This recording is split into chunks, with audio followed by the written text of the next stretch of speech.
Bonjour tout le monde, j'espère que vous allez bien aujourd'hui. Je suis avec Francis Pouliot, qui est un pionnier dans la communauté Bitcoin mondiale. En fait, Francis est connu à l'extérieur du Québec beaucoup. Là.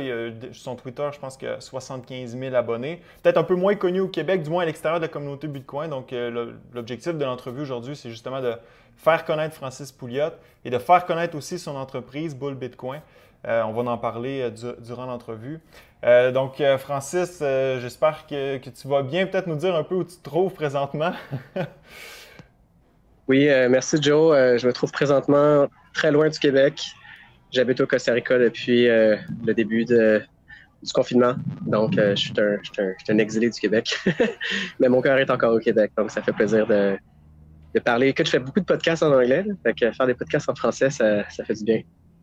Bon, mais super, je suis bien content de t'avoir. Écoute, première question. Où commence l'histoire entre Francis Pouliot et Bitcoin? Comment ça a commencé, ça? Ouf, OK. Ça commence en 2013. À l'époque, je travaillais à l'Institut économique de Montréal. Donc, j'avais un background un peu économiste, politique publique. Donc, ma job à l'Institut économique de Montréal, c'était d'analyser les politiques gouvernementales, de faire des rapports sur des recommandations, etc. Puis toujours avec un angle un peu free market, le marché libre, un angle un peu liberté individuelle. J'avais j'ai étudié en Angleterre auparavant et je suis devenu un peu libertarien, disons, avant de me lancer dans Bitcoin. Et je me suis impliqué au Parti conservateur du Québec. Écoute, en 2013, à l'époque où c'était microscopique, là, il y avait, je sais pas combien, genre une centaine de membres, quelque chose comme ça. C'était vraiment pas quelque chose de gros. Et je suis allé à une rencontre là, de conservateurs, plutôt des libertariens là, québécois. Et j'ai fait la connaissance de Bitcoiners québécois euh, qui étaient aussi libertariens. Puis ils m'ont un peu mis la puce à l'oreille sur Bitcoin et j'ai passé pas mal de temps avec. On est devenus amis, là, grosso modo. Puis là, il me parlait de Bitcoin. Puis là, on a commencé à avoir l'idée de, coudonc, ça serait vraiment cool que l'Institut économique de Montréal fasse une étude sur Bitcoin. Ça semblait tout à fait dans le mandat de l'Institut économique de Montréal là, d'expliquer euh, ça semble à quoi une alternative monétaire aux devises fiduciaires, là, aux devises fiat.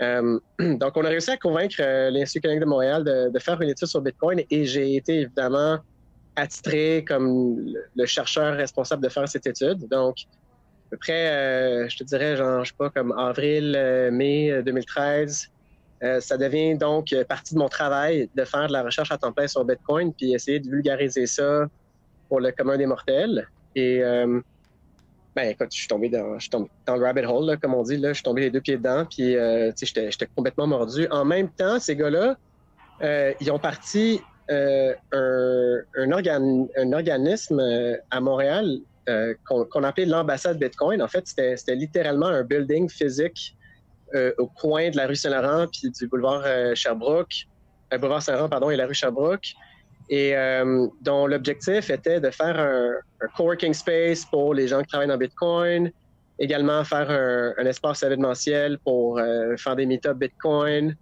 Il y avait aussi une vocation un peu relation publique, là, où est-ce qu'il fallait qu'on... Bitcoin commençait à l'époque à prendre un peu d'ampleur dans les médias, mais toujours sous un angle négatif.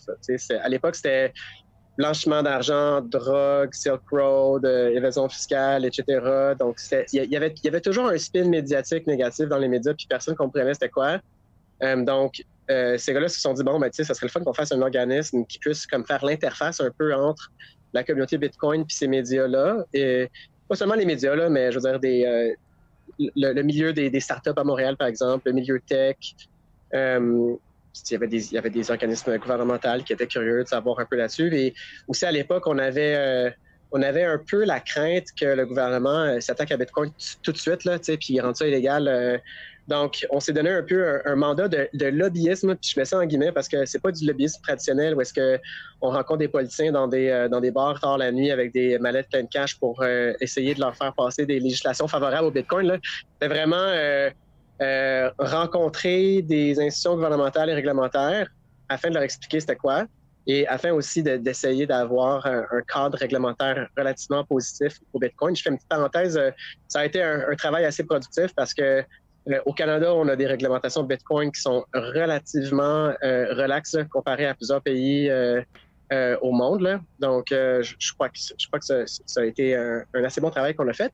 Fait que, et les gars de l'ambassade Bitcoin, ben là, ils se sont dit, bon, écoute, Francis, tant qu'à faire du travail à temps plein sur Bitcoin à l'Institut économique de Montréal, eux, il y avait du financement parce qu'ils étaient dans Bitcoin depuis le début, là, même si c'était en 2013, puis Bitcoin ne valait pas tant que ça à l'époque.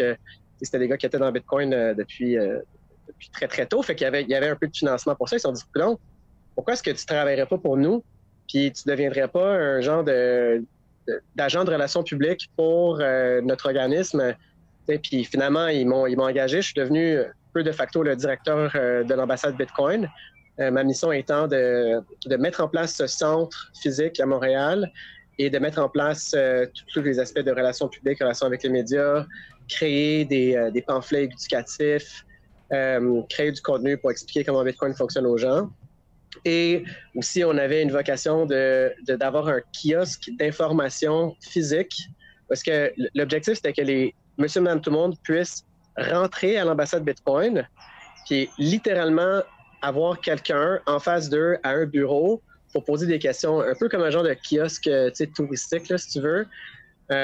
Et aussi d'accueillir des Bitcoiners internationaux qui venaient à Montréal et qui voudraient peut-être donc discuter de leur projet, etc. Donc, je suis devenu comme Bitcoiner à temps plein. Quand je suis rentré dans Bitcoin, j'ai découvert Bitcoin début 2013, puis j'ai commencé à faire la recherche là-dessus en mai 2013, puis en septembre 2013, j'étais déjà bénévole à l'ambassade Bitcoin, puis ils m'ont engagé à temps plein à ce moment-là.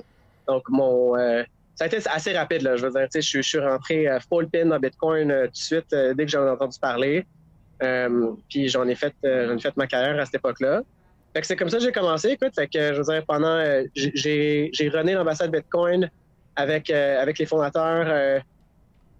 J'étais pas mal. C'était pas un one-man show, là. Il y avait d'autres personnes, mais j'étais une des personnes principales entre 2013, fin 2013, jusqu'en mi-2017, quelque chose comme ça. Puis, entre-temps, pendant que je suis allé à l'ambassade Bitcoin, j'ai aussi parti de mes propres projets. Donc, on va parler de Bold Bitcoin. J'ai parti de Bold Bitcoin durant l'été 2015. J'ai aussi... on va y revenir sur Bull Bitcoin dans pas très long, mais juste avant, tantôt tu disais, bon, l'ambassade Bitcoin, on se rappelle d'ailleurs ton passage à Infoman, qui était allé à l'ambassade, puis disons que tu as beaucoup changé depuis le temps, mais tout de même intéressant. Mais parlons-en de l'ambassade Bitcoin parce que, comme tu le dis, c'était comme une mission d'éducation, c'était une mission de lobbying, entre guillemets, pour faire éduquer, par exemple, les gouvernements, par rapport à tout ce qui se disait à l'encontre de Bitcoin. Mais là, l'ambassade Bitcoin, aujourd'hui, au moment où on se parle, n'existe plus depuis quelques années. Est-ce que c'est parce que l'ambassade a rempli son objectif ou est-ce que c'est parce que c'était plus nécessaire? Pourquoi l'ambassade n'existe plus, dans le fond? C'est une bonne question. En fait, effectivement, premièrement, une partie de la raison principale pour laquelle l'ambassade n'existe plus, c'est que, bon, on était tous des bénévoles, hein, l'ambassade. L'ambassade, c'était un organisme à but non lucratif. Donc, il y avait un guichet Bitcoin ATM à l'ambassade où les gens pouvaient acheter et vendre des Bitcoins, mais c'était pas une entreprise très profitable. Écoute, l'ambassade, c'était un building de 4 étages là, au coin de Saint-Laurent, Sainte-Catherine. On payait des employés plus ou moins de notre poche. Donc, c'était pas une entreprise profitable. C'était vraiment une OSBL. Et tous les gens qui étaient impliqués à l'ambassade Bitcoin, on avait tous nos projets aussi on the side. On était tous des entrepreneurs, donc on roulait nos business et nos startups et nos services de consultation, nos entreprises de mining, etc. Puis en même temps, on manageait l'ambassade Bitcoin. Puis à un certain point, Bitcoin est devenu tellement mainstream qu'on était comme, bon, ça sert-tu vraiment à quelque chose d'avoir l'ambassade? Aussi, en 2017, il y a eu toute une vague de shitcoin. Il y avait beaucoup de scams. Écoute, c'était rendu moins le fun. Là, il y avait plein de scammers qui traînaient à l'ambassade. Fait que je te dirais que en partie, on a rempli notre mission. En deuxième partie, on était vraiment occupés. Puis en troisième partie, on est devenu un peu, je te dirais, cynique face à la situation du Bitcoin à Montréal. C'était juste plus trop le fun.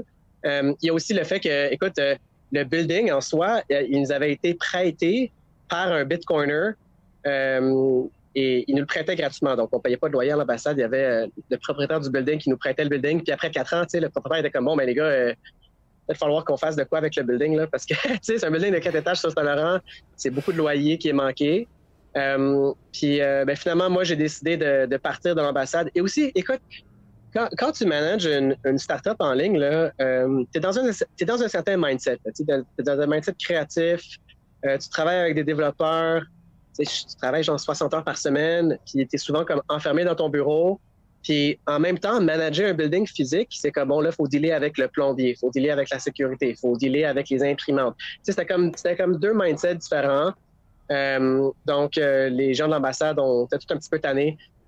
Donc, écoute, c'est un peu dommage qu'on l'ait fermé parce que c'était vraiment une institution très spéciale. C'était un endroit magique, je te dirais. On a eu, je sais pas, une centaine d'événements là-bas. Il doit y avoir, je sais pas combien de dizaines de milliers de personnes qui sont passées à l'ambassade Bitcoin, mais vraiment beaucoup. Là. Encore aujourd'hui, il y a beaucoup surtout des Québécois, là, mais il y a beaucoup de gens qui me disent « Ah ouais, j'ai acheté mes premiers Bitcoins dans l'ambassade en 2015. » Je me rappelle, si j'étais venu à un meet-up, c'est toi ou c'est les autres qui m'ont converti à Bitcoin. L'aventure dans l'ambassade est terminée. Il y a certains gars de l'ambassade qui ont arrêté de travailler dans Bitcoin. Il y en a qui ont continué à travailler dans Bitcoin. On est tous passés un peu à autre chose. Puis il y a aussi on travaille tous de manière numérique maintenant, de travail à distance. L'idée d'avoir un coworking space physique où est-ce que tu te déplaces chaque jour le matin pour aller au bureau, c'est plus l'époque que c'était là. OK, bon, super intéressant. Puis je veux revenir aussi, tantôt tu nous as dit que tu as découvert Bitcoin dans un meeting politique du Parti conservateur du Québec. Donc, est-ce que Bitcoin, quand tu l'as découvert, ça s'est présenté pour toi comme une solution à un idéal politique que tu avais déjà? Ou c'est plutôt la découverte de Bitcoin qui t'a aidé à forger tes pensées politiques? Parce que là, tu nous as parlé beaucoup du mouvement libertarien. Donc, c'est l'œuf ou la poule, là. Qu'est-ce qui est arrivé en premier? Ah non, j'étais déjà super libertarien avant de rentrer dans Bitcoin. Là. Donc, j'avais commencé à écouter, comme plusieurs d'ailleurs, Dr. Ron Paul sur sa chaîne YouTube. On se rappellera que le Dr. Ron Paul, là, qui est un peu le grand prophète là, du libertarianisme américain, s'était lancé à la présidentielle en 2012.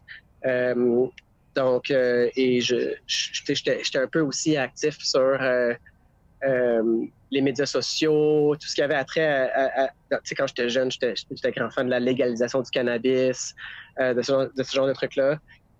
Et aussi, j'étais tombé un peu sur les économistes autrichiens, donc Ludwig von Mises, Frédéric Hayek, puis Murray Rothbard, alors que j'étais à l'université en Angleterre. Donc, j'avais lu j'avais une connaissance un peu de base sur l'économie autrichienne, puis mon idéal politique, c'était un État extrêmement réduit, une politique fiscale extrêmement légère, une absence de réglementation. Et j'étais un peu, en tant que personne très active en politique, j'étais un peu déçu de la manière dont la politique se déroulait. J'avais l'impression qu'il n'y avait pas de solution politique à l'étalement de la taille de l'État, au grandissement de la taille de l'État. Et finalement, je me suis rendu compte peu à peu que c'est vraiment la politique monétaire qui est la source de la plupart des problèmes qu'on vit en ce moment, la capacité au gouvernement de pouvoir dévaluer la monnaie et de financer ses politiques monétaires en dévaluant la monnaie était une des sources des problèmes que la société visait. Et il n'y a pas vraiment de solution politique à ça. Je veux dire, il n'y a aucun mouvement crédible pour revenir sur, par exemple, un étalon d'or ou il n'y a pas vraiment de manière de restreindre la politique monétaire. De la manière que je le voyais, la seule chose qu'on peut faire, c'est vraiment créer une autre alternative monétaire qui est tellement puissante qu'elle va juste absorber littéralement le marché pour la monnaie. Je suis rentré dans Bitcoin à des fins purement politiques. Je n'étais pas du tout intéressé par la technologie. La technologie blockchain, j'en avais rien à chier, honnêtement. Ce qui m'avait vraiment attiré, c'était la capacité d'un système comme Bitcoin, et s'il est accepté par une grande partie de la population, de restreindre la capacité du gouvernement à contrôler la population à travers sa politique monétaire. Et ben, c'est ça. Donc, j'étais un idéologue, là, disons, j'étais un peu un activiste un peu radical. Là. Mais est-ce que adopter Bitcoin, c'est inévitablement une action politique? Ça l'était pour toi, mais pour monsieur, madame, tout le monde, en adoptant Bitcoin, est-ce que ça devient un, tu sais, justement un statement politique? C'est un peu philosophique, Au là, début, mais... oui. Au début, oui. Aujourd'hui, non. Au début, oui, parce que le risque d'adopter Bitcoin était disproportionnellement élevé par rapport au potentiel bénéfice. Là. Je veux dire, quand je suis entré dans Bitcoin, imaginez Bitcoin à 10 000 c'était complètement loufoque. Et il y avait très peu de chances là, à l'époque là, que le système soit accepté. Écoute, il n'y avait aucun commerçant qui acceptait Bitcoin. Se faire payer en Bitcoin, pouvoir dépenser des Bitcoins tous les jours, ce n'était pas du tout un prospect qui était réaliste. Aujourd'hui, accepter Bitcoin, est-ce que c'est un acte politique? Je dirais que oui, même si c'est pas nécessairement délibéré. C'est-à-dire que les gens peuvent accepter Bitcoin pour des raisons qui ne sont pas du tout politiques. Donc, la première raison pour laquelle les gens vont accepter Bitcoin, c'est pour préserver leur pouvoir d'achat à travers le temps. Donc, c'est pas une décision politique, là, c'est une décision qui est purement un calcul économique rationnel d'un individu rationnel qui se dit, bon, ben, le gouvernement est capable de créer de la monnaie, peut créer, mettons, 1 trillion de dollars, puis moi, je veux dire, il faut que je travaille 50 heures par semaine pendant une année pour me faire 70 000 $. Ça fait aucun sens. C'est très évident pour le commun des mortels que si tu crées de l'argent, ça va diluer le pouvoir d'achat. Il ne faut pas être extrêmement intelligent pour comprendre ça. C'est un concept qui est assez simple. Là. Donc, le commun des mortels, il peut accepter Bitcoin simplement parce qu'il veut préserver son pouvoir d'achat. Il y en a aussi qui vont accepter Bitcoin parce qu'ils savent que, bon, regarde, les mathématiques sont pas très compliquées. Il y a juste 21 millions de Bitcoin. Il n'y a pas énormément de personnes qui ont des Bitcoins. Et on parle de les statistiques, la Banque centrale nous disent que 5, 10, 15 % de la population qui détient des bitcoins, mais réalistement, le pourcentage de la population qui a une portion significative de ses actifs en bitcoin, c'est probablement 1 % là, je veux dire, la plupart des gens qui ont des bitcoins, ils ont 100 ou 200 $. Donc, on est encore très, très tôt dans cette transition monétaire. Donc, il y a des gens qui vont acheter des bitcoins de manière spéculative parce qu'ils se disent, bon, ben, les gens vont en vouloir plus dans le futur. Il y a plus de gens qui vont vouloir plus de Bitcoin dans le futur, puis il y a un nombre limité, donc je vais les acheter tout de suite, puis je vais les revendre à d'autres personnes. Il y a des gens aussi qui achètent des Bitcoins maintenant parce qu'ils se disent, bon, ben, regarde, moi, je sais que je vais avoir besoin de Bitcoin dans le futur. Pourquoi est-ce que je vais avoir besoin de Bitcoin dans le futur? Ben, peut-être que la censure gouvernementale va augmenter. Peut-être que les banques vont fermer nos comptes. Peut-être que le gouvernement va faire faillite, puis les banques vont faire faillite, puis ils vont aller piger dans nos comptes de banque pour se renflouer les caisses, comme c'est déjà arrivé dans plusieurs pays. C'est pas une proposition qui est loufoque du tout. D'ailleurs, quand je suis rentré en Bitcoin en 2013, une grande partie de l'engouement par rapport à Bitcoin, c'était à cause de la crise de Chypre, où, on se rappelle, en 2013, le gouvernement est allé chercher, je ne me rappelle plus c'est combien, là, mais je crois que le chiffre en tête, c'était comme 20 % de l'argent des déposants pour renflouer ces caisses. D'autres raisons, il y a des commerçants qui veulent accepter Bitcoin simplement parce que c'est pas nécessairement que Bitcoin, c'est si moins cher que ça. Écoute, c'est moins cher. Accepter des paiements de carte de crédit, ça coûte 2-3 %. Puis Bitcoin, bon, ben avec le réseau Lightning qui a été développé depuis maintenant 5 ans, les frais de transaction Bitcoin sont relativement moins élevés, mais Bitcoin est volatile. Donc, il y a un calcul économique pour accepter des Bitcoins, mais il y a beaucoup de marchands qui vont accepter Bitcoin, un, parce que c'est moins cher, deux, parce qu'il n'y a aucune paperasse pour accepter Bitcoin. Tu fais juste télécharger une application, puis tu peux recevoir des paiements. Tu peux recevoir des paiements internationaux. Tu n'as pas besoin de délai avec les banques. Il y a certaines entreprises qui sont totalement légales, là, qui ont beaucoup de difficultés à se procurer des relations bancaires. Par exemple, on peut penser à certaines entreprises de cannabis, dans le milieu du cannabis. Ouais. Et même si le cannabis a été légalisé au Canada, puisqu'il n'a pas été légalisé aux États-Unis, les banques canadiennes refusent d'ouvrir des comptes bancaires pour ces entreprises-là. Donc, il y a des raisons qui sont purement économiques, purement rationnelles, mais en ce qui me concerne, tu fais un choix politique. Quand tu détiens des bitcoins, le choix politique, c'est je ne détiens pas de monnaie fiduciaire. La monnaie fiduciaire sert à financer les activités du gouvernement. La monnaie fiduciaire est de manière inhérente immorale, selon moi. C'est du vol pur et dur, pur et simple. Donc, le choix politique, que tu le fasses de manière délibérée ou de manière juste corollaire à un choix égoïste rationnel. Pour moi c'est un choix politique et c'est un choix politique qui a des conséquences très, très tangibles. C'est-à-dire que plus les gens font ce choix-là, moins le gouvernement va avoir de marge de manœuvre pour abuser de sa prérogative d'avoir la politique monétaire. Dans le meilleur des mondes, Bitcoin remplace de manière totale et inéquivoque des monnaies fiduciaires. C'est la mission qui fait en sorte que je me lève chaque matin. Je veux remplacer le dollar canadien, le dollar US. Je veux que ces monnaies disparaissent entièrement. Mais dans le pire des scénarios, ça va fouetter les gouvernements et les forcer à repenser leur politique monétaire au minimum parce qu'ils vont devoir se dire, écoutez, si on abuse de la politique monétaire et qu'on dévalue les actifs des gens, ils vont trouver des solutions. Donc, les gens avaient déjà trouvé d'autres solutions, c'est-à-dire l'or. On a eu l'or comme alternative au système fiat. Sauf que l'or a beaucoup de défauts qui font en sorte que c'est pas une monnaie qui est très facile à scaler, surtout à l'ère numérique, là. L'or est très facile à confisquer. L'or est très difficile à valider. Un individu qui reçoit un paiement en pièces d'or va avoir une grande difficulté à valider si c'est des vraies pièces d'or ou non. Ça coûte cher à valider des pièces d'or. Tandis qu'avec Bitcoin, c'est gratuit. La validation se fait par ce qu'on appelle les Bitcoin Nodes ou les Bitcoin Wallets. On a eu aussi un système où est-ce qu'il y avait des entrepreneurs américains qui ont en fait, c'est au Costa Rica d'ailleurs, c'était basé, qui ont tenté de créer une monnaie numérique qui était basée sur l'or. Ça s'appelait Liberty Reserve. Et ils ont été littéralement censurés et démantelés par le gouvernement américain. Donc, même si tu es capable d'offrir une alternative avec une politique monétaire sound money, c'est-à-dire une politique monétaire qui n'est pas inflationniste, là, le gouvernement va toujours être capable de s'attaquer à ces alternatives-là. Bitcoin, de par sa nature décentralisée et de par les techniques cryptographiques utilisées dans le système, ne peut pas être arrêté par le gouvernement. Je pense qu'en 2023, où est-ce qu'on est aujourd'hui, c'est plus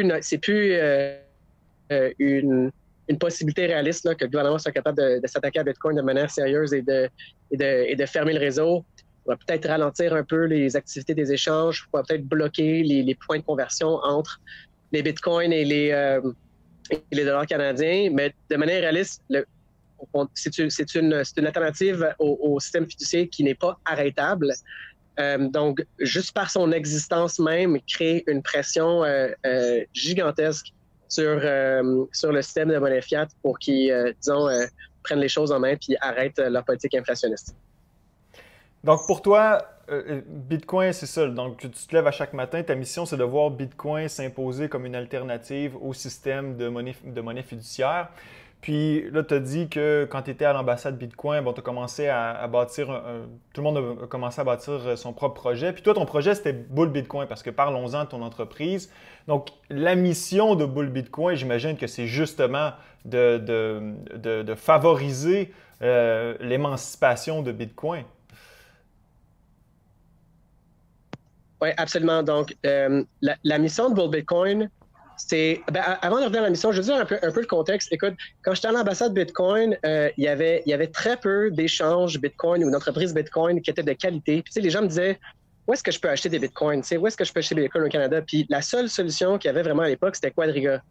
Puis, déjà, Quadriga, je pense que les gens qui sont dans la communauté crypto connaissent ça. Tu sais, pour ceux qui ne le connaissent pas, c'est un échange Bitcoin qui a fini par voler tous ses clients. Il est parti avec l'argent des clients.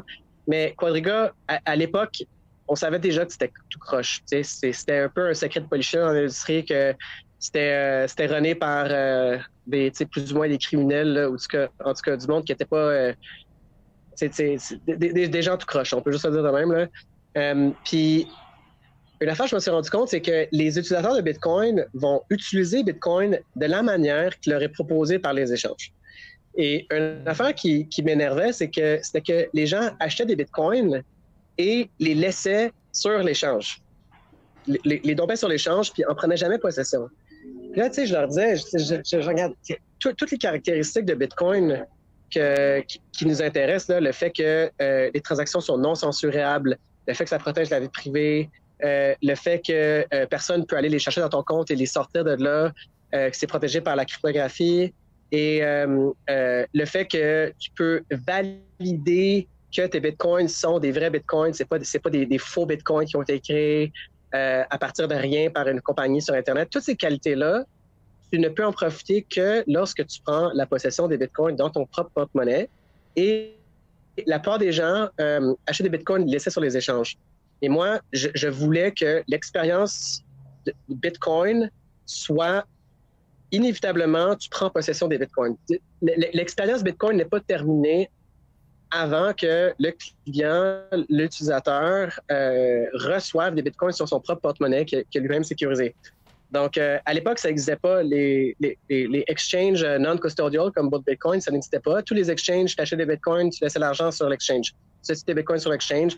Après, tu pouvais les retirer, mais très peu de clients les retiraient. Là. On parle de à peu près 10% des clients retiraient les bitcoins et 80% des clients les laissaient.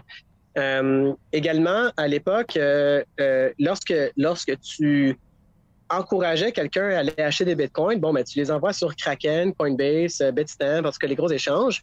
Et là, ils sont intéressés à acheter des bitcoins et ils se font proposer un paquet de shitcoins, une centaine et des centaines de shitcoins et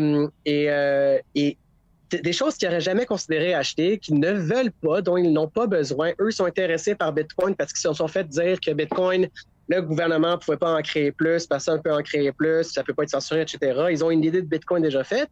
Et là, ils se font offrir plein d'amalgames de Bitcoin et ils finissent par investir dans tous ces shitcoins-là, simplement parce que c'est un produit qui leur offert. Donc moi, dans ma tête, l'échange Bitcoin idéal, tu vas dessus, tu envoies l'argent, ils t'envoient des Bitcoins sur ton propre wallet, puis il n'y a rien d'autre qui se passe. C'est très, très, très simple. Je ne veux pas complexifier la vie des utilisateurs. Donc ça, c'était la motivation derrière Bolt Bitcoin. C'était non seulement de démocratiser le Bitcoin ou de le rendre plus accessible, mais de le rendre accessible d'une manière que je considérais comme étant l'expérience idéale. Il y a des certaines valeurs qui sont infusées là, dans la compagnie. La compagnie dans le milieu Bitcoin, il y a des idéologies, il y a certaines philosophies. La philosophie auquel je souscris personnellement, c'est la philosophie cypherpunk. Donc, c'est-à-dire que tu dois toi-même détenir tes propres clés, tu dois rouler ton propre nœud Bitcoin, tu dois protéger ta vie privée, tu as une certaine responsabilité aussi et tu dois utiliser des outils technologiques afin de t'affranchir. C'est pas quelque chose qui est tout cuit dans le bec. Et l'autre philosophie aussi, c'est le maximalisme Bitcoin. Donc, pour moi, c'est à la fois inévitable et quelque chose qui est désirable, qu'il n'y ait qu'une seule monnaie qui remplace l'entité de toutes les monnaies. Donc, et cette monnaie, évidemment, moi, je crois et je soutiens que ce soit Bitcoin. Donc, je voulais créer, disons, des certains standards, des pratiques. Je voulais que ce soit l'expérience ordinaire d'un utilisateur de recevoir les bitcoins dans son wallet. Aussi, à l'époque, il y avait un service qui était offert à l'ambassade par un gars qui avait une compagnie à l'ambassade Bitcoin qui s'appelait Bills. Et Bills, c'est un service de paiement de facture qui permettait aux gens d'envoyer des bitcoins au service. Le service convertissait des bitcoins et allait payer ta facture. Et par facture, je veux dire vraiment Hydro-Québec, TELUS, ta carte de crédit, ton loyer, etc. Et le gars qui a parti cette compagnie-là, il avait décidé de la fermer, plus ou moins au moment où est-ce que à l'été 2015. Pourquoi? Parce que c'était une petite start-up, c'était un peu un projet de fin de semaine. Il s'est fait faire une grosse job, puis il n'y avait plus le temps de s'en occuper. Puis moi, depuis que je suis rentré dans Bitcoin, là, donc depuis 2 ans, en 2013, chaque fois que les gens me disaient « Qu'est-ce que tu peux faire avec Bitcoin? C'est-tu vraiment liquide comme monnaie? Je peux-tu vendre ça? Je peux-tu m'en débarrasser? » C'est important qu'une monnaie soit liquide. C'est important qu'une monnaie soit capable d'être utilisée. L'aspect de la monnaie, sinon, le commun des mortels va penser que c'est un Ponzi scheme. Si tu ne peux qu'investir dans Bitcoin, c'est extrêmement difficile de s'en départir, puis tu peux rien faire avec, puis tu attends que la valeur monte. C'est pas... et comme je dis, le bénéfice de Bitcoin, on le ressent vraiment lorsqu'on les dépense, lorsqu'on les utilise.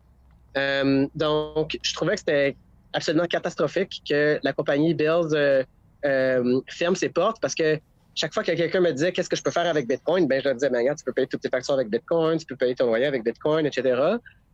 Donc, j'ai décidé de dire, regarde, écoute, ferme pas la business, je vais la reprendre, je vais la prendre en charge. Fait que j'ai littéralement acheté la business de ce gars-là. J'ai acheté Bills. Puis, en fait, Bills, c'est l'ancêtre de Bull Bitcoin. Ma compagnie, là, ma startup, je l'ai partie en 2015 lorsque j'ai acheté Bills. Bull Bitcoin en soi a vu le jour à peu près 1 an et demi plus tard, comme fin 2016. Et à l'époque, ça s'appelait pas Bull Bitcoin non plus, ça s'appelait Bitcoin Outlet. On a changé de nom pour Bull Bitcoin en fin 2018. Et voilà, donc la réponse courte, c'est parce que toutes les autres compagnies Bitcoin, je les trouvais nulles. Je les trouvais pas bonnes. Puis je me disais, coudonc, il y a quelqu'un qui va devoir faire une compagnie Bitcoin qui a de la leur. Puis j'espère que j'ai réussi à cette tâche. Mais comment tu fais pour tirer ton épingle du jeu? Parce qu'on s'entend que c'est un secteur qui est très dense, qui a beaucoup de compétition. Tu sais, qu'on pense à, par exemple, Binance, Coinbase, Kraken, au Canada, Virgo CX, BitBuy, etc. Donc, comment Bull Bitcoin fait pour tirer son épingle du jeu puis rester en vie, finalement? Ben, en fait, c'est juste par la supériorité des services. Donc, il y a plusieurs services qu'on offre que les autres compagnies n'offrent pas. Juste un exemple comme ça, juste la capacité de pouvoir vendre des bitcoins et envoyer un tierce parti sans passer par son propre compte de banque. Il y a très, très peu de compagnies qui offrent ce service-là. Normalement, le seul cheminement qui est offert par un exchange, c'est tu vends des bitcoins sur l'exchange et tu vas recevoir un virement bancaire international dans ton compte de banque. Donc, la capacité de bypasser, de passer au travers, alentour d'une banque, ça, c'est un service qui est unique. Il y a plusieurs services uniques qu'on offre. Par exemple, lorsque tu vends des bitcoins sur Bills, par exemple, quand tu envoies les bitcoins, on te garantit le prix au moment où les bitcoins ont été envoyés. Donc, normalement, quand tu vends des bitcoins sur Exchange, tu vas les envoyer sur l'Exchange, tu vas attendre que la transaction confirme. Une fois que la transaction est confirmée, tu vas aller sur l'Exchange, tu vas placer un sell order, tu vas vendre tes bitcoins. Nous, au moment où est-ce que tu envoies, puis même pas quand c'est confirmé, là, c'est dès que tu envoies la transaction, on te garantit le prix. On a des services qui sont relativement aussi avancés. Là. Par exemple, on offre toutes les bitcoins qui rentrent dans Bull Bitcoin et qui sortent de Bull Bitcoin passent à travers un système qu'on appelle CoinJoin. C'est un système aussi communément appelé un système de mixing. C'est-à-dire que ça empêche des tierces parties qui ne sont pas notre client ou nous de savoir que le client a fait une transaction avec Bull Bitcoin. Donc, c'est un peu compliqué à expliquer, mais le réseau de transactions Bitcoin est un réseau qui est transparent. Toutes les transactions sont publiques de base.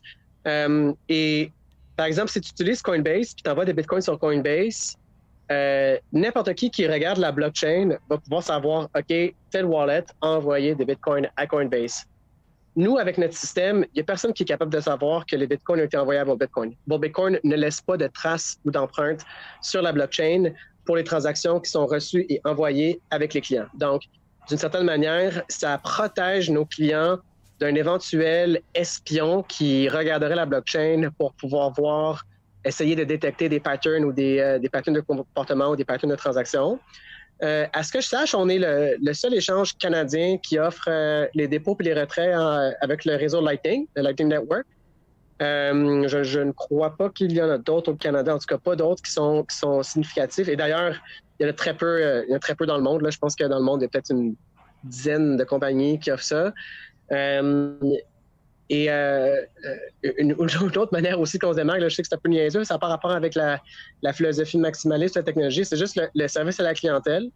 Donc, la philosophie du service à la clientèle de Bull Bitcoin, elle découle de celle qu'on avait en ambassade, c'est-à-dire qu'on va avoir des discussions face à face avec les gens. On a une équipe qui font des appels téléphoniques pas mal toute la journée avec les clients.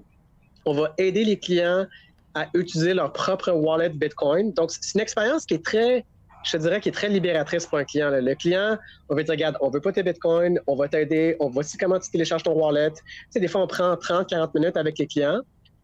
Et on se démarque aussi avec, on sert tous les clients, petits ou gros. On a un service de dollar cost averaging, en français, comment on dit ça en français, Joe, dollar cost averaging, sais-tu?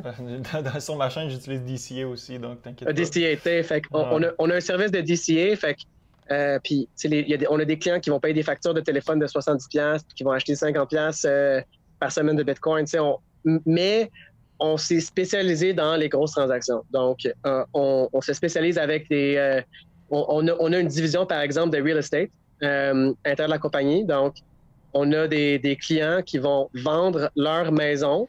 On va dealer directement avec les avocats, les notaires, avec l'acheteur pour agir comme intermédiaire dans cette transaction-là pour que le client qui vend sa maison, le client ne veut pas recevoir un virement bancaire dans son compte de banque, il ne veut que recevoir des bitcoins dans son wallet. On va faciliter ce genre de transaction-là.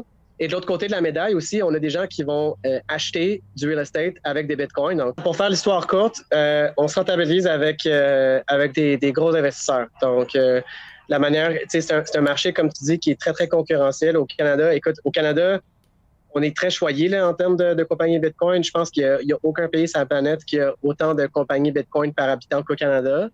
Fait que la manière qu'on s'est démarqué, c'est avec le service à la clientèle qu'on offre aux investisseurs là, qui ont des besoins spécialisés. Là. Donc, pour être plus précis, là, les gens qui veulent transiger des gros montants, on offre des services un peu, je te dirais, en gants blancs. Là.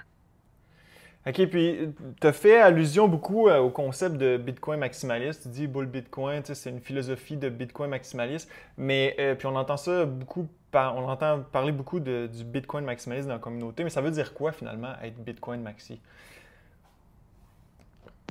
Ben, ça veut dire plusieurs choses pour plusieurs personnes. Moi, la manière que je le définis, c'est que il y a deux aspects au maximalisme. Il y en a un qui est un aspect qui est purement pragmatique et économique. C'est-à-dire qu'il y a des coûts de transaction et il y a des coûts d'opportunité et il y a des risques associés à détenir de la monnaie. Donc, quand tu détiens de la monnaie, tu investis dans un effet réseau. Et la manière que je le vois, c'est surtout des effets réseau qui sont concurrentiels et c'est inévitable économiquement qu'il y en a un qui prenne le dessus. Donc ça, c'est la manière que je le vois. Et l'effet réseau de Bitcoin, la décentralisation du réseau, le brand recognition, la manière dont Bitcoin a été distribué fait en sorte pour moi que c'est absolument inévitable que Bitcoin absorbe les autres crypto-monnaies. Donc, il y a un aspect pour moi qui est simplement, je dirais, spéculatif, là, que Bitcoin va remporter la course aux armements. C'est pas... Détenir de la monnaie, c'est pas comme avoir un compte sur Facebook versus Twitter versus LinkedIn versus Instagram. Tu peux dire, OK, il y a des gens, je veux dire, tu peux avoir un compte Facebook, un compte Twitter. Ouais, sauf que si Twitter disparaît, tu perds pas ton net worth, tu perds pas tes épargnes. Le risque associé à avoir plusieurs comptes sur plusieurs réseaux sociaux est très minime par rapport à faut que tu fasses confiance dans un certain réseau. Ça, c'en est un. L'autre partie du maximalisme, c'est que c'est pas une bonne chose qu'il y ait plusieurs devises qui coexistent. Donc, l'existence de plusieurs devises fait en sorte qu'il y a des transactions qui ont lieu, des transactions de change, qui ne bénéficient pas les deux parties de manière égale. Donc, dans une économie normale, tu achètes une chaise, la personne qui te vend la chaise bénéficie et toi, tu bénéficies parce que tu voulais une chaise. Dans une transaction de change, donc c'est une transaction qui est win-win. Les transactions réelles dans l'économie, à moins qu'il y ait de la fraude ou qu'il y ait de la mauvaise information ou que tu sois forcé de faire une transaction, ce sont toutes des transactions qui sont win-win. Ça se peut que tu le regrettes par la suite, là, mais au moment où tu fais ta transaction, au moins, il y a la possibilité que ça soit win-win. Une transaction de devise, si j'achète des dollars et que je vends des euros, mettons que j'ai des euros, je vends des euros, j'achète des dollars, le euro va soit monter ou le dollar va monter. C'est inévitable. Et il y a une personne qui va gagner, l'autre qui va perdre. Donc, il y a toujours une personne qui va être perdante dans une transaction de change. Donc, je trouve personnellement que les transactions de change sont des transactions qui sont de manière inhérente des transactions qui vont perdre de la valeur à un des participants. Donc, c'est pas quelque chose que je vais encourager. Il y a aussi le fait que, de manière générale, toutes les autres crypto-monnaies sont des scams. Je dis pas qu'il n'y a pas des crypto-monnaies qui pourraient potentiellement ne pas être un scam, mais moi, j'en ai jamais vu. Que ce soit Ethereum, que ce soit Litecoin, que ce soit Cardano, Ripple, ou tu peux tout les nommer. Le concept, c'est toujours le même. C'est qu'il y a des personnes qui se sont dit, on va créer de la monnaie, on va en garder une certaine portion pour nous, on va pumper la valeur de cette monnaie-là, puis on va pouvoir diluer notre share dans le futur afin de faire un profit là-dessus. La manière que Bitcoin a été créé, le créateur, Satoshi, n'a pas créé de Bitcoin et l'a conservé pour lui-même. Évidemment, c'était la première personne à miner des Bitcoins, donc présumément que Satoshi a miné pas mal de Bitcoin, mais à l'époque où Satoshi minait des Bitcoins, n'importe qui pouvait miner des Bitcoins. Il n'y a rien dans le protocole qui a alloué des Bitcoins au créateur, donc c'est la seule monnaie qui a été créée de manière éthique. Et pourquoi est-ce que Bold Bitcoin a fait ce choix-là? Ben, il y a un choix aussi qui est philosophique là-dedans, qui est que moi, personnellement, je ne recommanderais jamais à un de mes amis d'acheter un shitcoin. Jamais. Personnellement, je ne détiens pas de shitcoin. Donc, si je suis pas prêt moi-même à consommer le produit que je vais vendre, j'ai pas envie de le vendre. Okay? C'est juste pas dans ma philosophie, là. Je peux bien croire qu'il y a des gens qui se disent, bon, mais regarde, par exemple, le président de McDo, là, je suis sûr qu'il mange pas de McDo.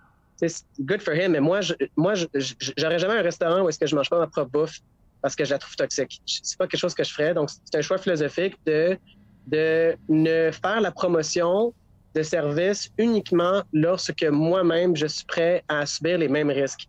Donc, je suis prêt à subir le risque que Bitcoin tombe à zéro. Je crois que les chances que Bitcoin tombe à zéro sont tellement infinimes et tellement petites que c'est pas vraiment un risque, mais je suis prêt à assumer ce risque-là. La presque totalité de mes actifs personnels, de mon net worth, c'est des bitcoins ou c'est évidemment ma participation dans mes parts de la compagnie Bold Bitcoin. Donc, si Bitcoin tombe à zéro, je vais être le premier à faire faillite personnelle, puis je retourne à devenir bartender les fins de semaine pour payer mon loyer, là. Mais je veux dire, s'il y a un altcoin qui tombe à zéro ou qui a, je veux pas devoir. Si mettons je vendais des altcoins aux gens puis que ces altcoins-là tombaient à zéro, j'aurais pas de risque. Je ne subirais aucune conséquence pour avoir fait de la promotion de ce altcoin-là. Donc, le maximalisme, pour résumer, à la fois, c'est un calcul économique rationnel et pragmatique qui est que les chances sont qu'un gagnant de cet effet réseau-là émerge. Ce gagnant-là va être Bitcoin. Tu sais, une analogie que je fais souvent pour expliquer ça, c'est genre, imagine que l'humanité fait un voyage interplanétaire, OK? Puis on part sur la planète la plus proche, puis c'est un voyage qui va durer 1000 ans. Puis on met sur le bateau, sur la navette spatiale, des gens qui viennent d'une trentaine de pays, qui parlent une centaine de langues différentes, je sais pas. Après 1000 ans, c'est quoi les chances que les gens parlent plus qu'une langue? Les langues, bon, l'exemple des langues, c'est un peu spécifique parce que les langues ont une certaine valeur sentimentale, là. Je veux dire, on ne va pas tous parler anglais juste parce que c'est plus pratique, là. Il y a d'autres considérations comme la proximité culture. Il y a une question de culture, une question d'histoire, là. De manière générale, là, c'est irrationnel de parler plusieurs langues alors qu'on pourrait en choisir une parce qu'il y a des coûts à conserver dans son cerveau, un vocabulaire et apprendre une grammaire, etc. Donc, c'est un peu aussi comme l'Internet. Tu sais, l'Internet, on fonctionne tous sur le même réseau TCP/IP, là. On utilise tous le protocole HTTP, tu sais, pour visualiser des pages web. Si quelqu'un dit, regarde, moi, je vais faire une page web, puis je vais faire un protocole différent à HTTP, sa plateforme va juste jamais lever, là. Les gens vont toujours utiliser le réseau qui a le plus d'effets réseau possible afin de minimiser leur propre risque. Donc, il y a une portion du maximalisme qui est totalement un calcul économique rationnel. Puis l'autre, c'est plus une question de valeur, une question d'éthique, comme quoi on ne devrait pas encourager la création de la monnaie, on ne devrait pas encourager, selon moi, l'échange d'une monnaie pour une autre. C'est une transaction qui est de manière inhérente fait perdre de la valeur à un des deux participants. Donc voilà, à la fois dogmatique et à la fois pragmatique. Donc, essentiellement, ce que tu nous expliques, c'est que la philosophie des bitcoins maximalistes, c'est bitcoin ou tout ou rien, là. Moi, là où je me questionne, c'est la façon dont ça se transpose dans l'espace public. Parce que souvent, les bitcoins maximalistes sont reconnus pour être un peu acerbes. C'est souvent une approche belliciste. Je ne suis pas en train de me dire que c'est la tienne, mais ceux qui se réclament de cette communauté-là, souvent, c'est ça, ils ont une approche un peu belliciste. Puis je me demande si ce n'est pas un peu contre-productif. Ce n'est pas un facteur qui, justement, génère plus de tension, de division au sein de la communauté au lieu de faire avancer l'adoption de Bitcoin. Donc, autrement dit, La défense, la promotion de Bitcoin, elle gagnerait pas à se faire dans le positivisme. Tu sais, c'est un peu comme le prosélytisme évangéliste versus le catéchisme de salon. Là, tu sais. Je sais pas ce que tu en penses. Ben, ma position, elle est très acerbe. Donc, je peux te confirmer que je fais partie du courant des maximalistes qui sont toxiques.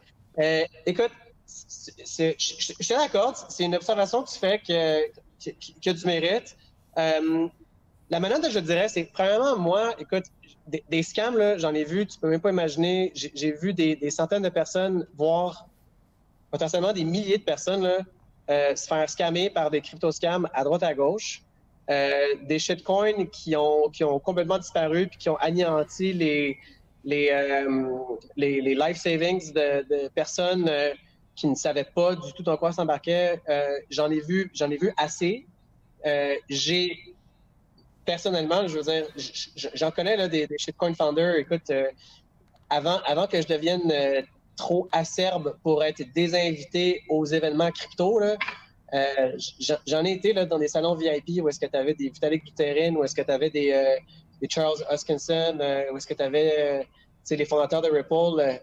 Puis de manière inéquivoque, là, le sentiment, c'était toujours un pump and dump. C'était un secret d'industrie qui était à peine voilé, que l'objectif, c'était de créer de la monnaie, de hyper de n'importe quelle manière que ce soit, de cash out au top, puis de racheter des bitcoins. Écoute, moi, j'opère un service qui permet aux gens de cash out ces bitcoins. Je n'aimerais jamais le nom, là. Je suis vraiment pas du genre à doxer des clients, mais je te garantis qu'il y en a un paquet de shitcoiners qui sont des personnalités reconnues dans leur propre communauté, qui transforment leur shitcoin en bitcoin puis qui les dumpent constamment là, pour je ne sais quoi. Là. Donc, il y a une partie c'est-tu la servitude? En tout cas, une partie je dirais, de l'agressivité envers les shitcoins, elle est due au fait qu'il y a beaucoup de maximalistes qui sont là depuis longtemps puis qui en ont vu des vertes et des pas mûres. Une deuxième partie aussi, c'est que la plupart des gens qui sont très impliqués dans ces cryptos-là, j'essaie pas de les convaincre. Écoute, j'essaie pas de les convaincre. J'essaie de les faire sentir mal, honnêtement. Parce que c'est important, l'aspect de public shaming, je sais pas comment on dirait ça en français, l'aspect d'humiliation publique de certaines personnes, parce que la crypto est un milieu qui est très peu ou très pas réglementé. Il y a personne qui va aller en prison parce qu'ils ont créé un shitcoin, se sont enrichis, puis il y a des gens qui ont investi là-dedans puis qui ont perdu tout leur argent. C'est excessivement rare. Peut-être Je SBF dirais que c'est qui est même... en processus de se faire emprisonner. SBF est une des rares exceptions, mais lui, il a littéralement volé de l'argent des clients. Fait que lui, c'est vraiment un voleur qui a pris l'argent, il a pris l'argent des clients puis il est parti avec. Alors que les fondateurs de crypto-devises ou les gens qui font la promotion d'autres crypto-devises, c'est beaucoup plus subtil. Ils vont rentrer très tôt dans le projet, ils vont prendre un share significatif, ils vont passer des années à faire du marketing, ils vont le vendre au top, ils vont l'échanger pour des bitcoins, puis ils vont cash out. Donc, c'est un processus qui est beaucoup plus subtil. Et je dirais que 99,999% des gens qui, selon ma moralité et mon prisme de valeur, ont fait quelque chose de pas correct, ne seront pas punis, que ce soit par la loi ou par le marché. Parce que, littéralement, ils vont partir un autre shitcoin. Ils vont faire un autre projet, puis ils n'auront pas de punition. Donc, une partie de l'agressivité publique des maximalistes envers ce que nous considérons comme étant des scammers, là, parce qu'il faut vraiment voir que pour nous, là, les gens qui créent et qui font la promotion de shitcoin, ce sont des scammers. L'humiliation publique qu'on essaie de faire ou l'agressivité publique, c'est littéralement afin de les punir un peu là, aussi. Là. On ne va pas leur rendre la vie facile. Il y a aussi le fait que, tu sais,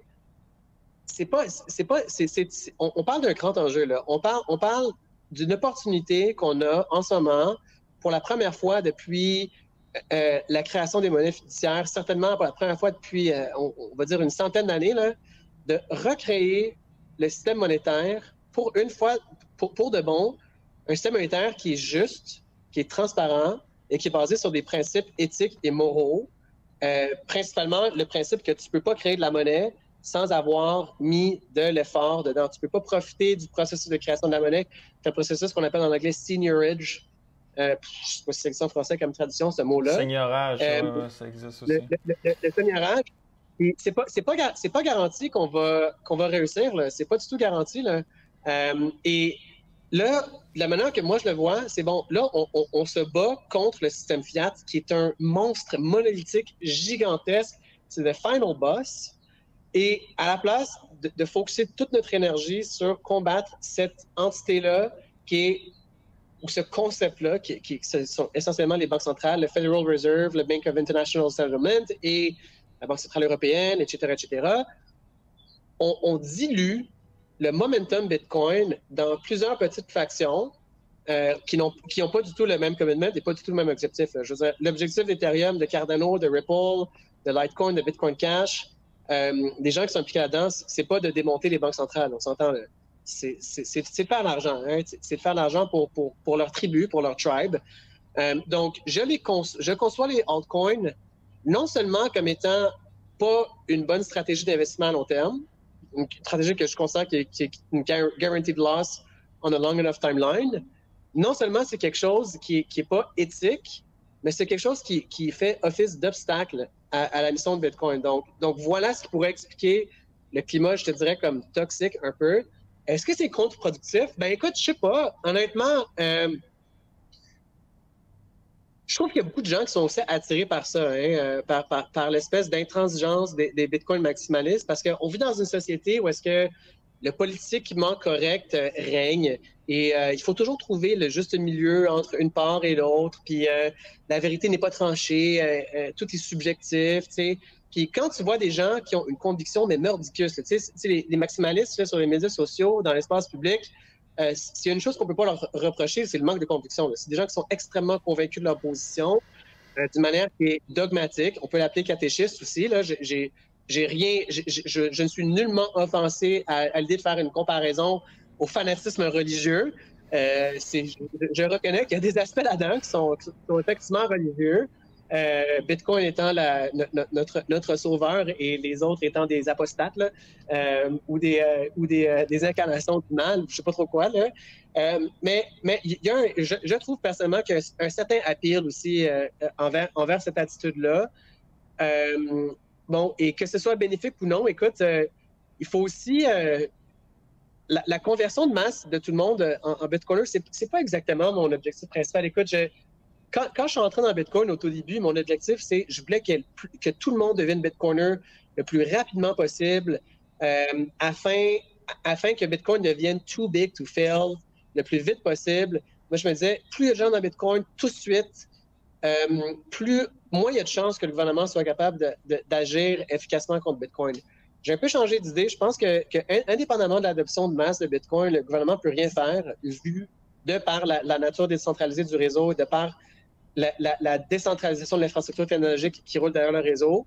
Je pense aussi que l'adoption de Bitcoin, elle est inévitable, c'est-à-dire que les gens vont pas accepter Bitcoin parce qu'ils ont fait de la recherche, puis ils ont comparé Ethereum, Litecoin, Cardano, puis finalement, ils ont observé les pour et les contre de chacun des cryptos, puis ils ont déterminé que Bitcoin était la technologie supérieure. Je pense pas que c'est comme ça que l'adoption de Bitcoin va se dérouler.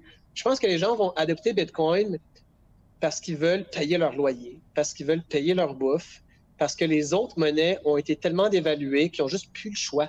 Honnêtement, je pense qu'à un certain point, la réalité économique va frapper les gens en plein visage et si t'as pas de Bitcoin, t'es pas capable de payer ta bouffe, t'es pas capable de payer ton loyer, puis ta monnaie vaut plus rien.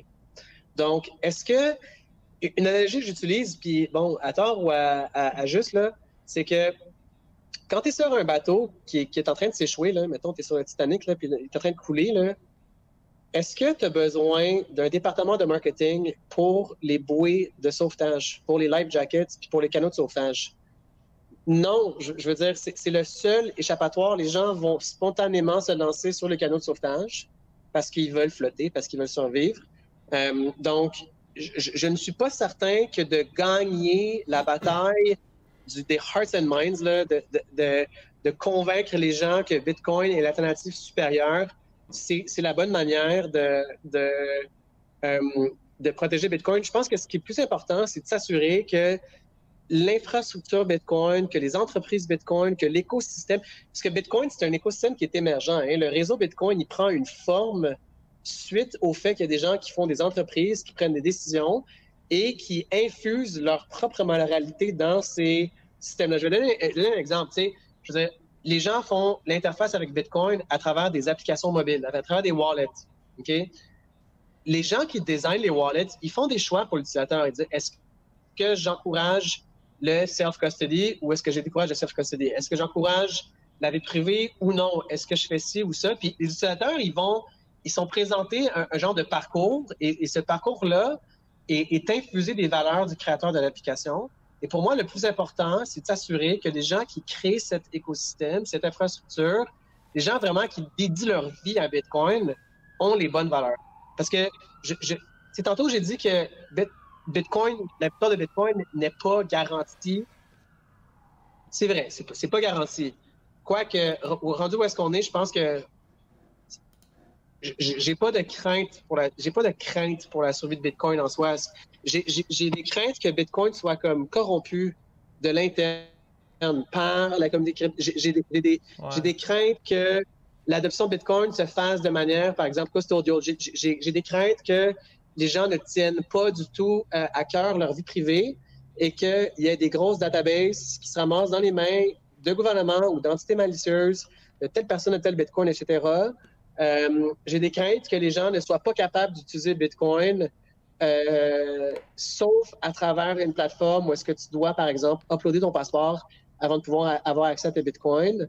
Et j'ai des craintes aussi que la capacité de faire des transactions de manière complètement libre soit éliminée par le fait que les gens, à la place d'utiliser leur propre porte-monnaie, par exemple, utilisent un échange pour faire leurs transactions. Puis cet échange-là peut, par exemple, avoir une liste noire de certaines personnes avec lesquelles tu ne peux pas transiger.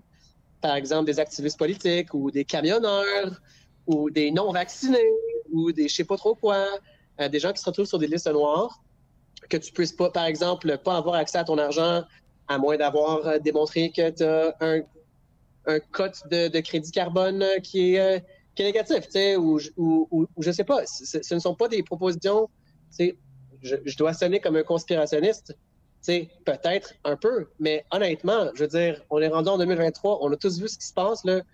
C'est pas du tout des propositions loufoques. Donc, pour rendre ça plus court, pour résumer tout ce que je dis, ce qui est important pour moi, c'est que l'écosystème Bitcoin se développe avec les bonnes valeurs.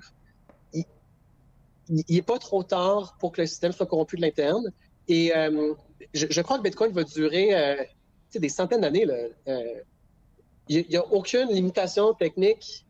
Écoute, on peut avoir des débats là, très techniques là-dessus, là, mais je ne vois pas honnêtement de limitation technique pour que Bitcoin ne durerait pas genre 1000 ans. Je le vois juste pas. La seule limitation technique que je vois, c'est le temps de lag entre les différentes planètes. Là. Je veux dire, on ne pourra pas faire de transactions Bitcoin entre Mars et la Terre. OK? En tout cas, pas de dernière sécuritaire. OK? Parce que ça prend. Le temps de communication avec les planètes est trop long pour le temps des blocs. Là. Mais il y aurait trop de double spend. En tout cas, long story short, ça va être difficile de faire fonctionner Bitcoin de manière interplanétaire. Mais à part ça, je vois pas de raison technique pour laquelle Bitcoin ne durerait pas 1000 ans. Dans cette perspective-là, le plus important, c'est d'avoir des fondations solides. Et pour moi, les fondations solides, ça exclut tous les concepts de shitcoinery, de get rich quick, de faire des courts-circuits. Tu sais, les shitcoins, dans le fond, ils vont mettre en péril des aspects comme la décentralisation afin de pouvoir amener des produits sur le marché très rapidement. Puis cette mentalité-là, je veux juste pas du tout qu'elle s'infiltre dans la mentalité des Bitcoiners. Donc, est-ce que tu es en train de dire qu'il y aurait plus de place à de la réglementation de la part du gouvernement dans ces projets-là de crypto-monnaies qui sont lancés à gauche, à droite? Ouf! Écoute, je suis un libertarien dans l'âme, OK? Donc, non, je ne veux pas que le gouvernement s'attaque au shitcoin. Je crois que la manière que je le vois, les shitcoins, ils vont s'auto... Le marché va réglementer les shitcoins. C'est-à-dire que le marché va absorber... Bitcoin va absorber la valeur de ces shitcoins-là et ils vont être appelés à disparaître. Ils vont soit casser parce qu'ils sont technologiquement mauvais ou mal ficelés, ou soit ils vont casser parce que les gens les abandonnent pour Bitcoin. Il n'y a plus de valeur monétaire qui back ces systèmes-là. Puis, les systèmes de crypto, que ce soit Proof of Stake, Proof of Work, la très, très, très grande majorité, là, afin qu'ils soient sécurisés et qu'ils fonctionnent, il faut qu'il y ait une certaine valeur monétaire derrière qui fait en sorte que les incitatifs de faire rouler la blockchain. Donc, je pense que le marché va les réglementer, il va les éliminer. Mais ce que je dis, c'est que le marché peut rester irrationnel très longtemps. Là. Je veux dire, ça peut prendre quinzaine d'années, 20 ans avant. Pour moi, la mort d'Ethereum, elle est inévitable. Okay? Ethereum, c'est un dead man walking. C'est absolument inévitable que le système va imploser. D'ailleurs, on voit déjà plusieurs cracks dans ce système-là. Mais je te contredirais, puis je te dirais que peut-être le système fiat a un incitatif à faire perdurer Ethereum, peut-être que parce que c'est plus facilement contrôlable. On l'a vu avec la suite de modifications qui a été faite au protocole. Absolument. Tu as totalement raison. D'ailleurs, le système Ethereum est complètement capturé en ce moment depuis qu'ils ont fait le changement du Proof of Work au Proof of Stake. Le stake, il est détenu majoritairement par les échanges crypto, là, parce que c'est très, très, très rare que les holders d'Ethereum détiennent eux-mêmes leur propriété. Là. L'écrasante majorité de l'écosystème Ethereum, c'est les échanges, soit Coinbase, Binance, Kraken, etc., qui les détiennent. Et maintenant, ce sont ces entités-là qui font la validation de la blockchain. Donc, si tu veux contrôler Ethereum, il y a comme 6 entités qu'il faut que tu appelles. Tu dises, hey guys, finalement, on va blacklister. Et ils l'ont déjà fait, by the way. Hein? Il y a déjà un exemple, pour aller sur une petite tangente, il y a un développeur Ethereum qui a développé un système de mixing sur Ethereum qui s'appelle Tornado Cash. Tornado Cash. Et tous les validateurs de la blockchain d'Ethereum se sont entendus pour dire qu'on ne va pas valider les transactions qui proviennent de Tornado Cash. Pourquoi? Bien, évidemment, parce qu'on fait le gouvernement en leur disant, écoute, tu ne peux pas faire ça. Afin de faire ça sur Bitcoin, c'est juste impossible. Là, je vous dis tout de suite. Là, même si les mining pools étaient appelés à censurer les transactions qui proviennent ou qui sortent de CoinJoin, il y aurait d'autres mining pools qui sortiraient parce que c'est très, très, très facile de partir un mining pool, de partir un miner, alors que de devenir un validateur Ethereum, c'est très compliqué. Tu as un gros dépôt à faire aussi, puis il faut que tu roules un nœud Ethereum. Et rouler un nœud Ethereum, c'est tout sauf impossible là, pour une entreprise d'une centaine d'employés. Puis j'exagère à peine. Il n'y a personne qui est capable de rouler un nœud Ethereum, un full node Ethereum. C'est excessivement difficile. Donc, pour venir à la discussion, est-ce que le gouvernement a intérêt à ce que Ethereum perdure? Ethereum, pour moi, c'est la parfaite plateforme pour un central bank digital currency. Si des central bank currency, et je suis certain que les banques centrales travaillent étroitement avec des développeurs Ethereum pour essayer de développer des prototypes de central bank digital currencies qui soit utilisent la chaîne Ethereum elle-même ou qui utilisent une copie du système de gouvernance Ethereum, qui est de base un cartel où les règles sont déterminées par les détenteurs de la monnaie. Alors que dans Bitcoin, c'est un système où les règles sont déterminées par les full nodes et qui sont enforcées par les full nodes et où les blocs sont créés par un réseau très, très décentralisé de mineurs. Donc, tu sais, les autres gros shitcoins, par exemple, Ripple. Ripple, c'est un excellent exemple. Tu sais, qu'on parle de gros shitcoins, il y a Ethereum puis Ripple, ça fait partie des deux plus gros. Ripple, c'est un central bank digital currency system. Là. Ripple font eux-mêmes la promotion de leur plateforme comme étant la plateforme que les banques centrales devraient utiliser, que les gouvernements devraient utiliser, parce qu'il n'y a pas les défauts de Bitcoin, comme ils appellent, qui sont la décentralisation puis le mining. Ripple, d'ailleurs, juste un exemple, Ripple a fait un don de 5 millions à Greenpeace pour que Greenpeace fasse une campagne publicitaire contre Bitcoin afin de convaincre les Bitcoiners de changer de Proof of Work à Proof of Stake. Come on. Je veux dire, c'est une campagne publicitaire qui, évidemment, n'aura absolument aucun effet. Il y a en aucun cas ce que ça va arriver. Mais ça prouve, selon moi, que ces altcoins... Et ces altcoins-là, ces shitcoins-là, leur proposition de valeur, c'est on est différent de Bitcoin. Ils ne se comparent jamais au fiat. Ils se comparent toujours à Bitcoin, right? Fait que quand tu lances un shitcoin, parce que la question se pose, pour tous les investisseurs de crypto, la question se pose, ben là, pourquoi j'investirais pas dans Bitcoin? Ah, ben parce qu'il y a tel problème avec Bitcoin. Parce qu'il y a ça qui ne marche pas avec Bitcoin, puis nous, on fixe un problème avec Bitcoin. C'est toujours de cette manière-là qu'il se propose. Donc, le modèle de marketing des shitcoins, c'est de lancer de la merde sur Bitcoin, essentiellement. Puis pour moi, je trouve que ça appelle aussi à beaucoup de confusion. Un investisseur crypto, là, je sais pas comment ils font pour pas être confus. Moi, ça fait déjà 6 ans que je me suis mis genre des œillettes, là, puis je regarde même pas les shitcoins. Je garde un œil là, sur Ethereum, je garde un œil sur certains des projets, juste par curiosité morbide un peu. Mais je veux dire, ça fait quand même très, très longtemps que j'ai complètement éliminé ça de mon esprit. Écoute, un investisseur débutant là, qui rentre là-dedans et qui voit toutes les shitcoins, c'est sûr qu'il va être overwhelmed et absolument confus parce que il se fait pitcher des pitches de marketing anti-Bitcoin constamment. Puis comme je pensais que Bitcoin c'était bon. Mais non, ils vont dire Bitcoin Cash va dire Bitcoin c'est trop slow. Après ça, Monero va dire Bitcoin c'est pas assez anonyme. Après ça, Ethereum va dire Bitcoin il n'y a pas de smart contract. Après ça, Cardano il va dire le proof of work c'est pas bon. Nous on a un système de delegated proof of stake, etc. Ils vont tout tracher Bitcoin. Donc, tu sais, c'est Mais comment on répond par exemple à ceux qui critiquent Bitcoin en disant que bon c'est environnementalement parlant, c'est pas bon. Tu faisais référence tantôt justement à la campagne qui a été menée par Ripples puis Greenpeace. Tu sais, on répond quoi à ça? Excellente question. Il y a 4 ans, quand j'étais moins toxique et moins acerbe, j'aurais dit que Bitcoin encourage le développement d'énergie renouvelable. J'aurais dit que Bitcoin libère le potentiel d'énergie qui sont normalement illiquides. Par exemple, le gaz naturel qui est coincé, qui va être brûlé de toute façon par le méthane. Que Bitcoin offre un incitatif incroyable à développer des énergies nucléaires qui sont beaucoup moins polluantes en termes de CO2.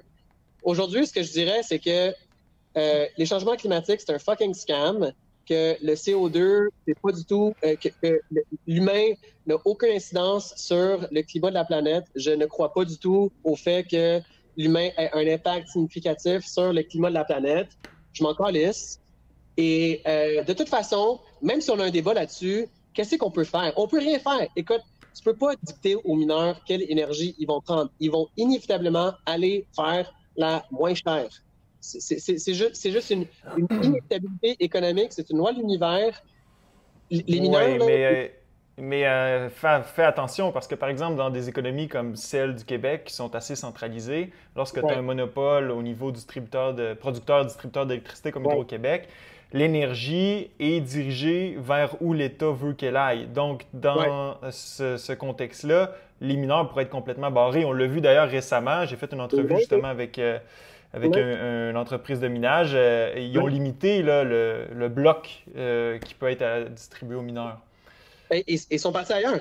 Et voilà la réponse. C'est que si jamais tu as une juridiction qui met des bâtons dans les roues des mineurs, ils vont crisser leur camp illico presto, puis ils l'ont fait. Regarde, écoute, il y avait la Chine a banni le mining outright il y a 2 ans, 1 an et demi, 9 ans de même, je ne me rappelle plus exactement, à peu près 2 ans, là. Puis le hash rate, il a complètement droppé, là. C'est-à-dire la puissance de calcul du réseau, elle a fondu de genre 40% genre en comme 2 mois. Puis une couple de mois plus tard, pouf, on est revenu exactement où est-ce qu'on était. Puis là, aujourd'hui, on est rendu 2 fois plus élevé que où est-ce qu'on était. Donc, ça n'a eu aucun impact, là. Fait que t'as littéralement la Chine, le plus gros pays, c'est la plus grosse économie de la planète, là où est-ce qu'il y avait le plus de mining concentré, a banni le mining. Les miners chinois, ils ont pris leur clic et leur claque, ils ont crissé leur camp. Une grande partie se sont retrouvés au Texas. Ils sont dans une juridiction favorable.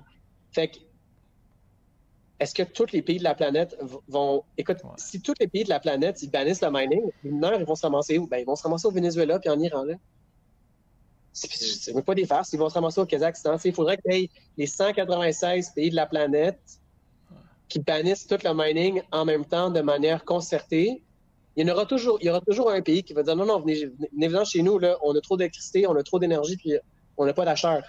Les mineurs de Bitcoin, c'est les acheteurs d'énergie de dernier recours. C'est le plancher idéal pour n'importe quel producteur d'énergie. Si le prix descend assez bas, en tant que producteur d'énergie, tu es garanti d'avoir un acheteur. Tu es garanti, là. Peu importe où sur la planète, les mineurs, là, c'est pas des jokes, là. Genre, j'en ai vu des mines là, qui se déballent là, en genre 3 jours. Tu as 50 000 mineurs dans des containers qui sont sur des camions, qui s'en vont sur un bateau puis qui s'en vont dans un autre pays. Là. C'est pas difficile de déménager une mine de Bitcoin. C'est pas comme une aluminerie. Là. C'est pas comme la foresterie. Là. sais, je veux dire, tu peux avoir une mine de Bitcoin qui va consommer autant d'énergie qu'une petite aluminerie, mais tu sais, en l'espace de 2 semaines, tu es rendu à l'autre bout de l'océan, puis tu es up and running right away. Là. Tu sais, c'est une énergie, c'est une industrie qui est très, très mobile. Donc, ultimement, moi ma réponse, là, j'ai un article sur mon Twitter, j'appelle ça Cry Harder. Tu sais, t'es pas content de la consommation énergétique de Bitcoin, ben pleure. La seule chose que tu peux faire, c'est chialer. Il n'y a absolument rien que tu puisses faire. Bitcoin ne va pas changer de proof of work. C'est juste impossible. Le système de proof of work, il va disparaître. Tu peux pas forcer les mineurs à faire quoi que ce soit. By the way, les mineurs sont anonymes. Là. Je veux dire, fait que, oui, il y a certains mineurs qui sont des mineurs qui sont cotés en bourse, etc. Mais le processus de minage lui-même ne requiert pas d'enregistrement ou de licence ou quoi que ce soit. Fait que tu peux pas targeter le mineur pour lui dire toi, on va donner une amende parce que tu n'as pas miné l'énergie verte. Tu le sais pas. Écoute, on le voit, là, il y a des mineurs tu peux pas imaginer au Québec, il doit y avoir des mineurs cachés dans des buildings partout. Il doit y avoir des mineurs là, qui sont cachés dans des usines, qui sont ici à droite, à gauche. Là. Il y en a partout. Là. C'est extrêmement difficile. C'est-à-dire que si tu veux obtenir un coût d'électricité qui est attrayant, tu n'as pas le choix de te déclarer, puisque je les ai fait les calculs. Là. Présentement, miner du Bitcoin, si tu mines pas si tu n'as pas d'électricité à 4-5 cents, là, tu ne fais pas même d'argent. Oui, mais par exemple, je vais donner un exemple. Moi, j'ai passé beaucoup de temps. Bull Bitcoin a été lancé en Alberta. On avait un bureau en Alberta aussi pendant un bout de temps. Puis quand je suis allé en Alberta, là, moi, j'avais des gars qui détiennent eux-mêmes leur propre gas well, puis qui minent sur leur propre gas well. Puis c'était pas des petites installations, là. C'était des installations de 2-3 mégawatts, là. Ça veut dire, je sais pas, là, genre, mettons, 2000 mineurs, une affaire de même. Puis c'est complètement off the grid, là. Puis au nombre de gas wells que tu as en Alberta, là, je veux dire, tu pourrais mettre des centaines de milliers de mineurs là, en Alberta, puis il n'y a personne qui le saurait. Là. Ils sont pas sur le réseau. Ils sont sur leur propre supply. Au Costa Rica, ici, il y a des barrages hydroélectriques privés, il y en a plein. Là. Il y a des gens qui minent sur leurs barrages hydrauliques privés. Au Texas, un peu la même histoire qu'en Alberta. Les propriétaires de puits, eux, ils ont le choix entre miner des bitcoins ou les revendre sur le grid. Puis quand tu le revends sur le grid, il faut que tu payes le grid. Là. Le grid n'est pas gratuit. Là. Puis des fois, même, vu qu'ils ont des obligations envers le grid, ils vendent leur gaz à perte sur le grid. Littéralement, ils perdent de l'argent à chaque fois qu'ils envoient du gaz sur le grid. Fait que Bitcoin a très peu de... La seule chose que tu peux faire avec Bitcoin, c'est tu peux le bannir d'une juridiction, comme on l'a fait au Québec. Bitcoin n'a pas été banni au Québec, mais c'est tout comme, là. C'est extrêmement restrictif. Puis pour avoir une allocation d'Hydro-Québec, tu oublies ça, là, la régie discrimine de manière active contre les mineurs de Bitcoin et au profit d'exportation à perte aux États-Unis, là, ce qui est complètement ridicule et même scandaleux. Là. Mais fait que l'argument environnemental contre Bitcoin, c'est purement théorique. Là, c'est purement, pour moi, c'est un débat qui est purement intellectuel parce que il n'y a pas de décision qui va être prise. Le débat ne va jamais être résolu. Il n'y a pas un moment où tu dis « OK, bon, ben Bitcoin, finalement, vous avez raison, ça consomme trop d'électricité. On va baisser la consommation. On va baisser le thermostat. » Tu ne peux pas baisser le thermostat de Bitcoin, tu ne peux rien faire. Fait qu'il faut juste que tu t'habitues, que tu t'adaptes. Tantôt, tu as fait référence à ce qui t'inquiétait. Un des éléments qui t'inquiétait, c'était un peu que Bitcoin soit changé de l'intérieur ou qu'il y ait des menaces à l'intérieur même de la communauté Bitcoin. Puis ça m'amène sur un sujet, j'en ai parlé récemment avec David Saint-Onge, les Ordinals. Est-ce que, dans le fond, Bitcoin est en train de devenir un shitcoin? Très bonne question. Le sujet des Ordinals, je pourrais en parler très longtemps. Écoute, j'ai une opinion très tranchée là-dessus et très réfléchie là-dessus. Fait que je vais essayer de résumer ça de manière intelligible. La proposition de valeur de Bitcoin, c'est que tout le monde peut télécharger la blockchain et valider les blocs des mineurs. Pourquoi? Parce que si les mineurs décident de créer de l'inflation, de créer des bitcoins à partir de rien, qu'est-ce qui les empêche de faire ça? Ben, c'est que les nœuds bitcoin reçoivent le bloc du mineur, regardent le bloc, est-ce que le mineur a respecté la règle? Est-ce qu'il a créé trop de bitcoin ou qui était supposé? Si oui, les nœuds bitcoin rejettent le bloc et le mineur perd toute l'électricité qu'il avait mis à créer son bloc est perdue parce qu'il n'y a aucun nœud Bitcoin qui l'accepte comme étant valide. C'est comme si tu as fait une tentative de tricher, tu t'es fait pogner, fait que toute l'énergie que tu as mis dans la tentative de tricherie a été perdue. Les nœuds Bitcoin ont un certain coût qui est t'as littéralement du CPU power. Fait que quand tu roules un nœud Bitcoin, ben, tu as des ressources informatiques qui vont downloader les blocs, valider les transactions, c'est-à-dire de vérifier que les signatures cryptographiques ont été bien faites, valider que le format du bloc respecte les règles du bloc, valider la preuve de travail. Là. Donc, quand les mineurs ils disent OK, ils font leurs calculs puis ils proposent leur nonce là, dans le fond qui résout l'équation de mining, les nœuds valident pour être sûr que l'équation a bien été résoue. Et pour ce faire aussi, les nœuds vont télécharger une copie de toutes les transactions de tous les blocs. Et c'est très onéreux, ce processus-là, en termes de ressources informatiques. Ça prend, déjà, ça prend comme 16 heures télécharger la blockchain avec un très bon ordinateur. C'est un ordinateur de marque, là, comme un petit ordinateur, un Raspberry Pi. Là, je veux dire, ça te prend une semaine, là, télécharger la blockchain. Donc, les ordinals, pour moi, c'est une forme d'attaque sur la décentralisation de Bitcoin parce que ça augmente le coût de la validation de la blockchain sans procurer de bénéfices au nœud. Okay? Le nœud, il y a une raison pour laquelle le nœud dépense ce coût de mémoire, de RAM, de storage, de CPU. C'est pas parce que c'est un bénévole. C'est parce que le nœud veut être capable indépendamment de valider les transactions qu'il va recevoir. Right? Fait quand tu as un Bitcoiner puis tu reçois une transaction de Bitcoin, si tu n'as pas de nœud, tu fais confiance à un autre nœud. Fait que, par exemple, si tu utilises un mobile wallet, un wallet mobile, comme Blue Wallet ou je ne sais pas trop quoi, là, tu reçois une transaction, ben, c'est les serveurs de Blue Wallet qui ont validé que la transaction, c'est une bonne transaction et que tu t'es pas fait crosser, puis les bitcoins que tu reçois, ce sont des vrais bitcoins. Les nœuds veulent ne pas faire confiance à quelqu'un, donc sont prêts à payer avec des ressources informatiques afin de recevoir le bénéfice de valider leur propre transaction parce que toutes les informations dans la blockchain sont potentiellement utiles. Parce que quand tu reçois un paiement dans Bitcoin, tu sais pas de quel coin il va venir. Il peut venir de n'importe quel des coins de toute la blockchain. Donc, tu gardes l'historique de toutes les transactions au cas où il y a un paiement que tu reçois qui soit relié à qui soit subséquente à une des transactions de la blockchain. Les ordinals n'ont aucune incidence sur les paiements que tu reçois. Donc, moi, je pense que c'est une attaque sur Bitcoin. D'ailleurs, le concept des ordinals puis des inscriptions, là, ça exploite, puis là, je rentre un peu dans la technique. Là, mais... Ouais, mais c'est ça. Comment on en est arrivé là? Parce qu'initialement, on avait un espace pour inscrire l'information sur la blockchain qui était comme de 80 kilobits. Là, après ça, ça a été augmenté avec Segwit, puis encore avec Taproot. Donc, comment on en est arrivé à où maintenant on peut mettre des photos, on peut mettre des enregistrements d'audio? Un petit compromis à la fois depuis le début. Fait au début, il n'y avait aucune manière d'inscrire des trucs dans la blockchain. Fait que le monde, il y avait des schemes totalement loufoques pour mettre du data dans la blockchain. Ça a toujours existé. Ça prenait énormément de données. Fait que là, les développeurs Bitcoin se sont dit, regarde, les gens, arrêtez de faire des schemes toutes fuckées pour mettre du data dans la blockchain.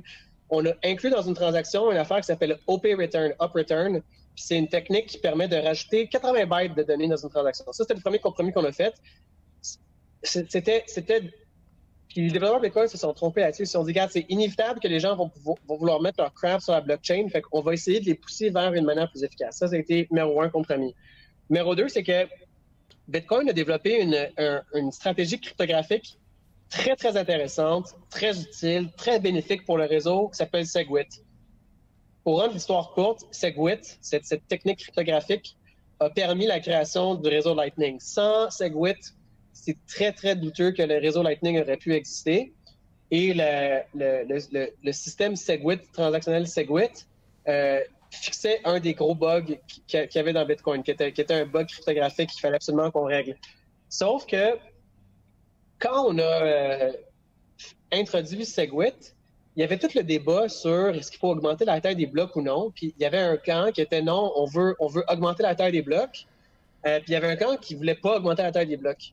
Puis le camp qui voulait pas augmenter la taille des blocs, c'était aussi le camp qui poussait pour Segwit. Fait que le camp qui voulait augmenter la taille des blocs, il a dit on va bloquer Segwit à moins qu'on augmente la taille des blocs aussi en même temps. Donc, un compromis a été fait où est-ce que, bon, on peut pas augmenter la taille des blocs parce que si on augmente la taille des blocs, on change les règles de consensus de Bitcoin. C'est ce qu'on appelle communément un hard fork. On peut juste pas faire ça sans faire un hard fork de la blockchain de Bitcoin, ce qui est l'équivalent de lancer un shitcoin. C'est comme Bitcoin Cash qui a augmenté la taille des blocs, ça aurait été la même chose. Donc, ce qu'on a fait, c'est que la partie Segwit, puis Segwit, ce que ça fait, c'est que ça split une transaction Bitcoin en deux morceaux. Une partie transactionnelle puis une partie de signature. Avant, la transaction et la signature étaient comme un gros bloc. Maintenant, on l'a séparé en deux blocs. Et la partie de signature, la partie qu'on a séparée, puis Segwit, c'est ça que ça veut dire. Ça veut dire segregated witness. Ça veut dire un témoin séparé ou une signature séparée. Cette partie-là, on lui a donné... C'est comme si on la comptait, si on compte la taille de cette partie-là de manière différente. Fait que c'est pas qu'on a augmenté la taille des blocs, c'est qu'on s'est dit, ben regarde, la taille de la transaction Segwit, on va considérer comme si elle était 4 fois moins grosse qu'elle est en réalité. Fait que mettons qu'elle est 100 bytes, ben on veut juste faire à semblant qu'elle est 25 bytes. Je sais que c'est un peu bizarre là, à dire, là, mais c'est comme si on lui a donné une escompte. Right? Fait que normalement, une transaction, elle est 100 bytes, mais là, on prend la transaction, la partie Segwit, elle est 50 bytes, la partie transactionnelle, elle est 50 bytes, mais la partie Segwit, on va faire à semblant qu'elle est 15 bytes. Fait que mettons, on compte la taille de la partie Segwit de manière différente. Et la logique derrière ça, c'était que, en fait, c'est une bonne chose qu'on fasse ça.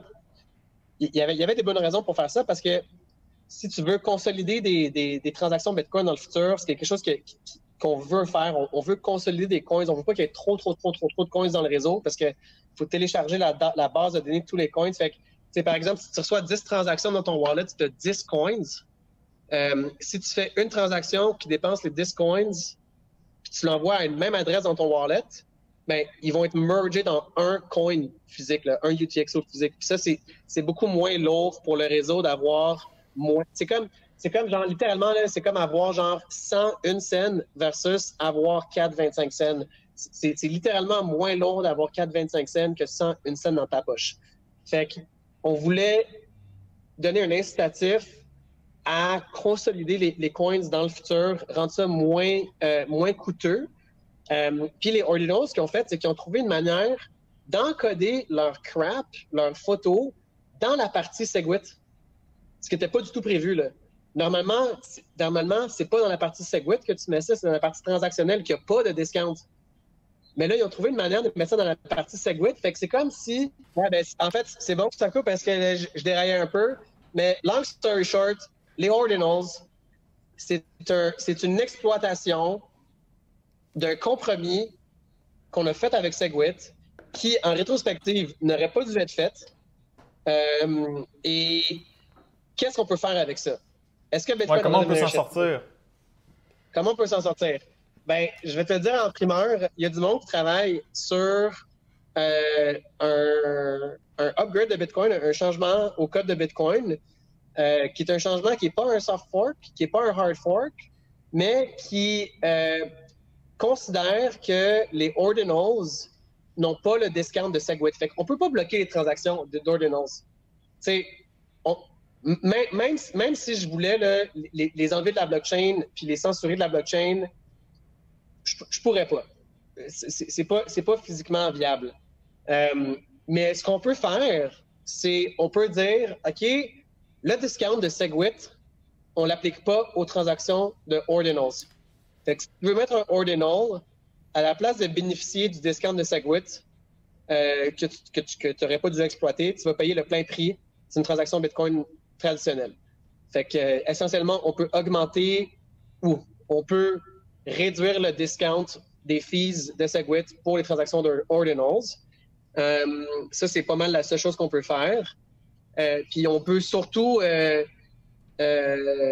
moi, ma stratégie préférée, là, c'est littéralement de trasher tous ceux qui sont dans les ordinals. Tu sais, je veux dire, sur les médias sociaux, je leur donne de la merde. Puis je veux juste pas que ça pogne. Faut pas que ça soit populaire. Faut pas que ça soit cool. Faut que le message Ouais, mais passe. il y en a déjà plus que 100 000 là, qui ont été inscrits sur la blockchain. Mais c'est quoi la différence de prix que ça pourrait représenter là, si on fait cette modification-là? Pardon? C'est quoi la différence de frais que ça pourrait représenter entre ce qu'on a maintenant puis après la modification dont tu parles? Les ordinals vont coûter 4 fois plus cher à créer OK. en termes de frais de transaction Bitcoin. Puis, moi j'ai presque aucun doute qu'une technique de ce genre qui est de renverser le discount de Segwit pour les ordinals et pour tous les morceaux de data arbitraire sur la chain, à très long terme, je pense que les gens vont vouloir ça à un certain point parce qu'ils vont se rendre compte que, tu sais, c'est pas la fin du monde parce que les blocs, ils vont être pleins anyway. Ce qui est dommage pour moi, c'est que ces transactions qui sont complètement du spam absurde font concurrence avec des transactions que j'appelle légitimes, qui sont les transactions financières et les transactions monétaires. Bitcoin, c'est pas un data storage network. C'est pas ça qui a été, c'est pas pour ça que ça a été conçu. C'est pas pour ça c'est pas pour ça que ça a de la valeur. C'est comme un peu du parasitisme, si tu veux. En fait, c'est du parasitisme. C'est d'extraire la valeur de la blockchain, c'est-à-dire la capacité de mettre son crap, ses NFT dedans, sans rajouter de la valeur dans le réseau. À part le fait, évidemment, que les ordinals payent des frais de mineurs, mais ils payent des frais qui sont discountés de 4 fois. Puis ouais, parce que les mineurs ont l'air contents de ça, eux autres. Je pense qu'eux, ils n'ont pas d'incitatif à enlever ça. Là. Ben, les mineurs, quoique, si je disais aux mineurs, est-ce que tu veux que les ordinals payent 4 fois plus cher de fees? Je pense que les mineurs vont vouloir accepter le changement que je propose. Donc, ça, c'est un changement, c'est une nouvelle règle de Bitcoin. On appelle ça un mempool policy, en fait. C'est-à-dire que c'est pas une règle de consensus du réseau, c'est une règle qui est déterminée par les nœuds. Chaque nœud détermine ses propres règles. Puis, si je dis aux mineurs, écoute, nous, on suggère qu'on adopte toute une politique comme quoi on considère que les ordinals ne devraient pas bénéficier du discount de Segwit. Est-ce que vous voulez que les ordinals payent 4 fois plus de fees? Puis, tu sais, les ordinals, honnêtement, tu sais, je veux dire, l'affaire, c'est que ça représente genre 0,1% du revenu des mineurs. Les fees de ordinals. Tu sais, c'est rien, là. Mais, à un certain point, puis là, le fait des ordinals, il est comme déjà disparu quasiment, honnêtement. Tu sais, je veux dire, il y a comme une semaine, la blockchain était pleine de ordinals. Puis là, aujourd'hui, tu sais, il n'y en a quasiment plus. Là, le mempool, il a été clearé, comme on dit. Là. Mais c'est vrai qu'à un certain point, je veux dire, les blocs étaient 80% du contenu des blocs, c'était des ordinals, mais 0,1% des revenus des mineurs, c'était des fees de ordinals. Fait que, les mineurs, sont-ils vraiment motivés à faire 0,1% de fees de plus si ça met en péril la décentralisation du réseau Bitcoin? Puis il y a aussi le fait que, tu sais, un des problèmes là-dessus, c'est que, tu sais, il y a du monde, man, c'est sûr qu'ils vont mettre de la pornographie juvénile dans les ordinals, c'est sûr. Il y en a déjà. Il y en a déjà, tu sais, il y a pas de cochonnerie. Fait que moi, si je suis un mineur, tu sais, je me dis, bon, ça vaut-tu vraiment la peine de mettre en péril? C'est même pas en péril le Bitcoin, parce que, tu sais, qu'est-ce qui peut se passer? Ben, le gouvernement peut se fâcher, mais tu sais, qu'est-ce qu'ils vont faire vraiment? Non, mais moi, ce que je pense, c'est... Tu sais, mettons, je suis monsieur Jean Tremblay qui entend parler pour la première fois de Bitcoin, puis tout ce qu'il entend, c'est qu'il y a des photos de petites filles là-dessus. Je suis pas sûr qu'il va être intéressé à... Non, je suis totalement d'accord. C'est une attaque réputationnelle à Bitcoin, c'est sûr et certain. Puis c'est pas... c'est juste... moi, je suis totalement contre, là, à 100%. J'aimerais trouver une manière de les éliminer. Le truc, c'est que on peut éliminer les ordinals de Bitcoin. On peut totalement faire ça, en fait. Quand j'ai dit qu'on peut pas, c'est pas vrai. On peut faire une patch de Bitcoin qui élimine toutes les transactions Taproot. OK? Fait que les ordinals utilisent un nouveau système de transaction Bitcoin qui est un nouveau après Segwit, qui était déjà un nouveau, qui s'appelle Taproot. Si on élimine Taproot, ils vont trouver une autre manière de le faire. Bon, on va éliminer l'autre manière de le faire. On va éliminer l'autre manière de le faire. c'est comme un peu inévitable que les gens ils mettent de la crap sur la blockchain. Ce qui est chiant avec les ordinals, c'est que ils payent pas le prix. Ils payent pas le plein prix. C'est ça qui est vraiment chiant. Parce que s'ils devaient payer le plein prix, il y aurait déjà un gros désincitatif à le faire. C'est pas donné, là, minter des ordinals. Là. J'en ai vu un l'autre jour qui était 0,75 Bitcoin. C'est fucking... c'est 20 000 $. Là. C'est 20 000 $ de frais de transaction qu'il y a quelqu'un qui a payé pour minter une collection d'ordinals. C'est pas donné, là. C'est beaucoup de spam, c'est beaucoup de crap, là. Donc là, toi, tu dis que si on faisait cette modification-là, ce serait plus 0,75, ce serait 4 fois 0,75 finalement. OK. Fait que ce serait comme 80 000 $ pour minter ta collection, là. Ouais. OK. Puis, mais honnêtement, c'est tellement inefficace d'utiliser Bitcoin pour storer de la data. C'est vraiment inefficace, là. Ça fait aucun sens économique rationnel, là. Je veux dire, ce data-là, là, premièrement, il peut être uploadé sur BitTorrent, il peut être uploadé sur n'importe quoi. Il n'y a aucune raison de le mettre sur Bitcoin. Bitcoin, c'est pas searchable aussi comme database. Tu peux pas genre googler des images dans Bitcoin. Ils sont tous encodés. Ça fait aucun sens. Pour moi, c'est vraiment du monde qui voulait... premièrement, il y avait beaucoup de monde qui voulait troller Bitcoin. Là. Il y a du monde que ça leur fait juste plaisir de faire chier les Bitcoiners. Ils font ça pour le fun un peu. Puis il y a des gens qui veulent... moi, j'appelle ça du orange washing de scam. Okay? Quand tu as un scam, puis tu essaies de l'attacher à Bitcoin, tu dis genre, je fais des NFTs, mais c'est pas un scam parce que c'est sur Bitcoin, c'est pas sur Ethereum. C'est pas un scam, mon affaire, c'est legit parce que c'est sur Bitcoin. Fait que c'est comme du orange washing de scam.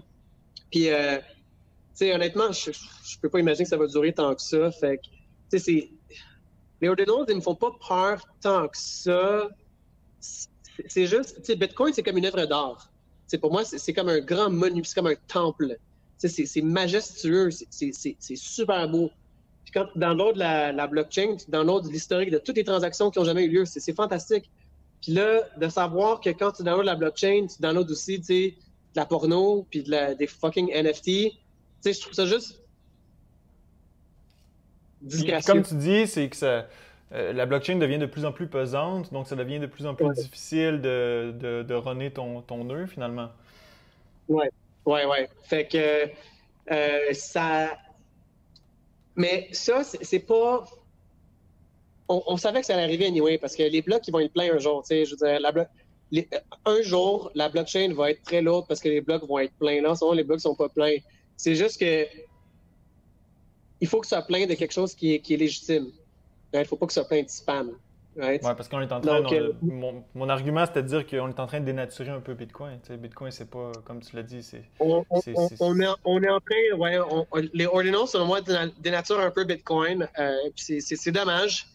La seule chose qu'on peut faire, c'est les faire payer plus cher. On pourrait les censurer. En tout cas, on verra. Honnêtement, moi, je trouve ça vraiment dommage que les gens... c'est comme du graffiti, c'est comme du graffiti sur un monument public. C'est chiant, c'est laid. Après ça, faut que tout le monde vive avec, mais c'est un peu inévitable. Aussi, la différence avec un graffiti, c'est que tu peux jamais l'enlever. Quelque chose qui rentre dans la blockchain, c'est là pour toujours. Il y a toujours moyen aussi de purger la partie transactionnelle qu'on appelle le witness de SegWit. Tu peux le purger de la blockchain sur ta propre blockchain. Une fois que tu l'as téléchargé, puis tu as validé les transactions, tu n'en as plus besoin pour tes fins personnelles. Sauf que c'est important que tout le monde en garde un historique parce que quand tu ouvres un premier nœud, quand tu lances un nœud, il faut que tu télécharges tout. Une fois que tu as tout téléchargé, tu peux te débarrasser de la partie SegWit. Tu peux l'acheter au poubelle, tu n'en as plus besoin. Ça, c'est correct. Mais sauf que quand tu télécharges au début la partie SegWit, il faut que tu la télécharges de quelqu'un d'autre. Fait qu'il faut que tu aies des nœuds qui le gardent en archive et qui les servent aux autres nœuds. Parce que quand tu downloads la blockchain, tu la downloads d'autres nœuds. Chaque nœud télécharge et upload de la blockchain d'un autre nœud vers un autre nœud. Fait que si la blockchain devient trop lourde, ben il y a un risque potentiel que les gens ils purgent toute la partie SegWit. Parce que c'est la partie SegWit qui contient toute la crap. Puis le risque, c'est qu'un jour, ben il n'y aura plus personne qui garde la partie SegWit. Fait que quand tu lances un nœud, tu vas lancer un nœud, puis tu tu pourras plus télécharger la partie SegWit que tu peux te débarrasser par la suite, mais il faut que quelqu'un la conserve pour que tu puisses la downloader la première fois, au moins une fois. Fait que c'est un peu ça le risque, mais réalistement, tu sais, je veux dire, il y aura toujours des nœuds qui vont garder l'entièreté de la blockchain, tu sais, c'est comme inconcevable qu'il n'y ait plus de nœuds qui gardent la partie SegWit, là. Tu sais, juste pour une business comme Bolt Bitcoin, là, je veux dire, rouler un nœud, tu sais, qu'il y a un peu de crap dessus ou pas, tu sais, c'est pas un coût qui est faramineux de plus pour nous, là. Mais encore une fois, ça pourrait centraliser la blockchain. Fait que l'idée, là, c'est pour ça aussi que... Puis, by the way, ce genre de débat-là, là, dans les shitcoins, il n'y en a pas de débat de même, là. Ils vont tout vers la centralisation. Là. Si tu peux rajouter un feature, une patente dans ta chaîne, mets-la, let's go, tant que ça fasse du hype, c'est correct. Fait que même si on fait un gros plat des ordinals sur Bitcoin, puis comment ça peut dénaturer la chaîne, puis rajouter du poids sur la chaîne, pour moi, ça démontre aussi quelque chose, qui est qu'il y a une conscience dans Bitcoin qui est très, très active, qui est genre, il faut garder la pureté de la chaîne, il faut garder ça décentralisé, il ne faut pas dénaturer le réseau, il faut que ça reste facile et rapide de rouler un nœud et d'agir comme contrepoids à l'autorité des mineurs ou comme contrepoids à l'autorité d'une personne qui voudrait s'attaquer au réseau avec en saisissant, par exemple, des fermes de minage. Tu sais, c'est un gouvernement qui saisit des fermes de minage puis qui essaie de censurer des transactions ou qui essaie de fucker avec les règles du réseau Bitcoin, mais ultimement, c'est les nœuds qui agissent comme ligne de défense pour ça. Donc, de toute évidence, l'idée que les Bitcoin maximalistes puis la communauté Bitcoin est constamment obsédée sur il faut garder ça décentralisé, il faut que les gens roulent leurs propres nœuds. C'est quelque chose, une culture qui ne se retrouve absolument pas dans les autres coins. Mais vraiment pas du tout, là. C'est comme je disais tantôt, rouler un Ethereum, là, ça, là, impossible. Là. Il y a tellement de crap là-dedans. Là. Il faut avoir un PhD littéralement, il faut que tu aies une équipe technique pour rouler un nœud. Puis j'exagère pas, là. Je te dis, moi, j'en connais des exchanges Bitcoin là, qui rouler des nœuds Ethereum, là, c'est une job à temps plein, mais de plusieurs personnes pour rouler un nœud Ethereum. Fait que, rouler un nœud Bitcoin, tu mets sur ton laptop, puis même s'il y a de la crap dessus, là, avec les ordinals, tout ça, réalistement, tu mets sur ton laptop ou ta tour de gaming, en 24 heures, la blockchain est téléchargée, puis ça prend 1 gig de RAM, mais ça prend même pas 1 gig de RAM, là, c'est pas la fin du monde, là. Puis ça te coûte, c'est 400 gigs, là, 400 gigs, c'est beaucoup, là, mais c'est pas tant que ça, là, je veux dire, on a tous 400 gigs sur notre laptop, plus ou moins, là. Tu peux acheter une clé USB de 512 gigs au Costco pour 40$, là, fait que c'est pas la fin du monde, là. Mais l'affaire, c'est que la blockchain, elle continue à grossir aussi, là. La blockchain, elle arrête pas de grandir, là. Fait que je veux dire, dans 10 ans, là, ça sera plus 400 gigs, là. Ça va être... là, on est rendu à 4 MB par bloc. Je sais pas c'est combien par année, mais c'est 300 gigs par année, mettons, là. Fait que dans 10 ans, ça va être 3 TB de plus. Fait que il faut garder ça en perspective. Bitcoin, ça va durer longtemps, là. C'est pas un projet de 10 ans, là. C'est un projet, comme je te dis, de 1000 ans, là. Imagine, dans 1000 ans, la blockchain, elle va être combien, là? Ça va être fucking... combien de terabytes dans 1000 ans? Je sais pas, j'ai pas calculé, là, mais... Justement, tu ouvres la porte à peut-être ma dernière question. Tu dis que Bitcoin, c'est un projet de 1000 ans, mais toi puis moi, dans 1000 ans, on sera pas là. On sera plus là. Dans 10 ans, où tu vois Bitcoin dans 10 ans? On est rendu où avec Bitcoin? Écoute, d'après moi, on n'est pas loin, on n'est pas très loin dans Bitcoin d'un genre de point d'inflexion. Bon, là, on a eu la crise de 2020, là, okay, qu'on connaît tous. On a eu la deuxième ronde de quantitative easing, le COVID money printing en 2020.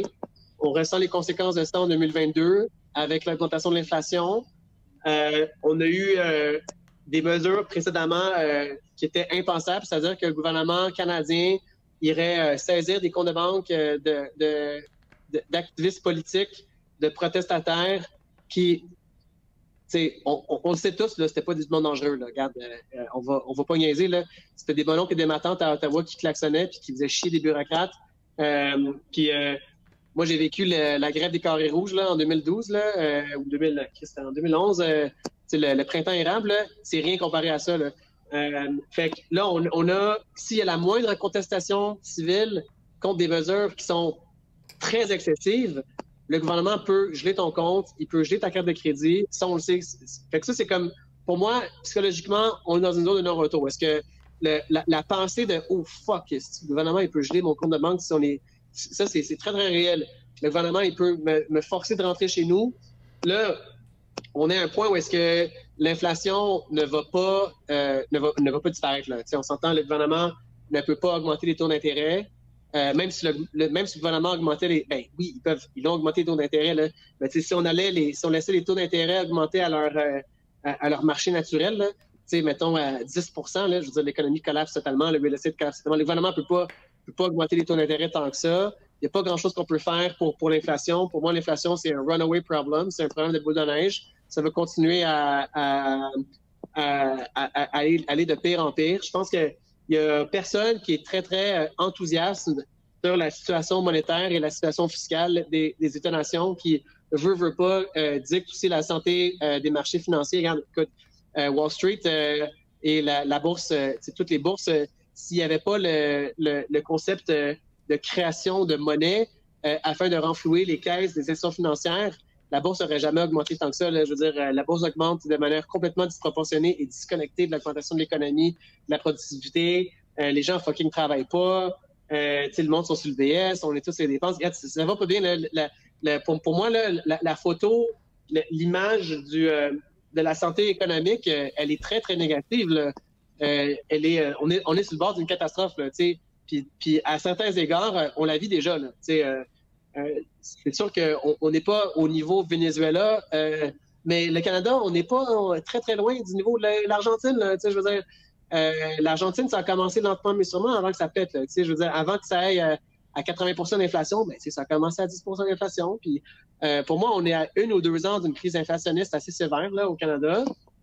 Donc, Bitcoin, le réseau Lightning qui est la manière dont Bitcoin va pouvoir scaler en première partie au niveau transactionnel.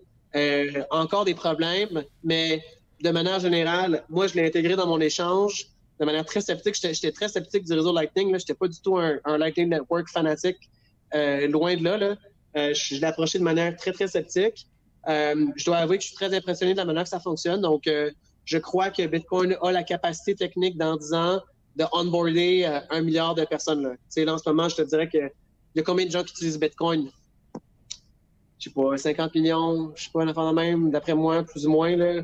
Il y a du monde qui disent plus, là. Il y a du monde qui disent moins. Là, on va dire 50 millions, ça peut être... Il y a quand même beaucoup de gens qui utilisent Bitcoin en dehors de notre bulle nord-américaine aussi, là, puis européenne. Là. Je parle là, aux Philippines, au Vietnam, au Nigeria. Là, il y a des millions de personnes qui utilisent Bitcoin. Fait on est techniquement capable. Fait on est capable d'onboarder plus de gens sur le réseau sans qu'il y ait de fuck. Ça, je pense qu'on va être correct. Au niveau de l'infrastructure, des échanges, on a une infrastructure qui est beaucoup plus solide. On a un grand choix d'applications. On a une sécurité informatique qui est beaucoup plus accrue au niveau des applications. Donc, on a la capacité de croître. Et en même temps, on a aussi la demande pour Bitcoin qui va augmenter.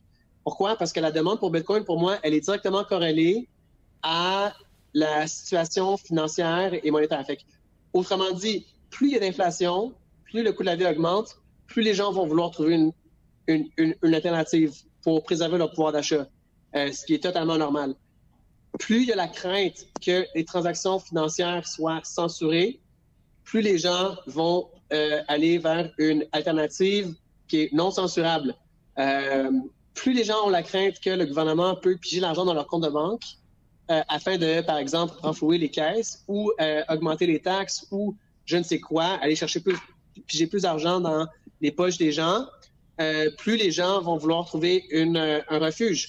Et aussi, plus les gens déménagent de leur pays d'origine pour aller vers un autre pays, plus il va y avoir une demande pour Bitcoin aussi également.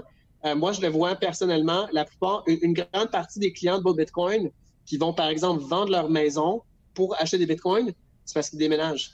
Ils déménagent, ils s'en vont au Mexique, ils s'en vont au Brésil, ils s'en vont en Amérique centrale, ils s'en vont en Asie, ils s'en vont quelque part d'autre.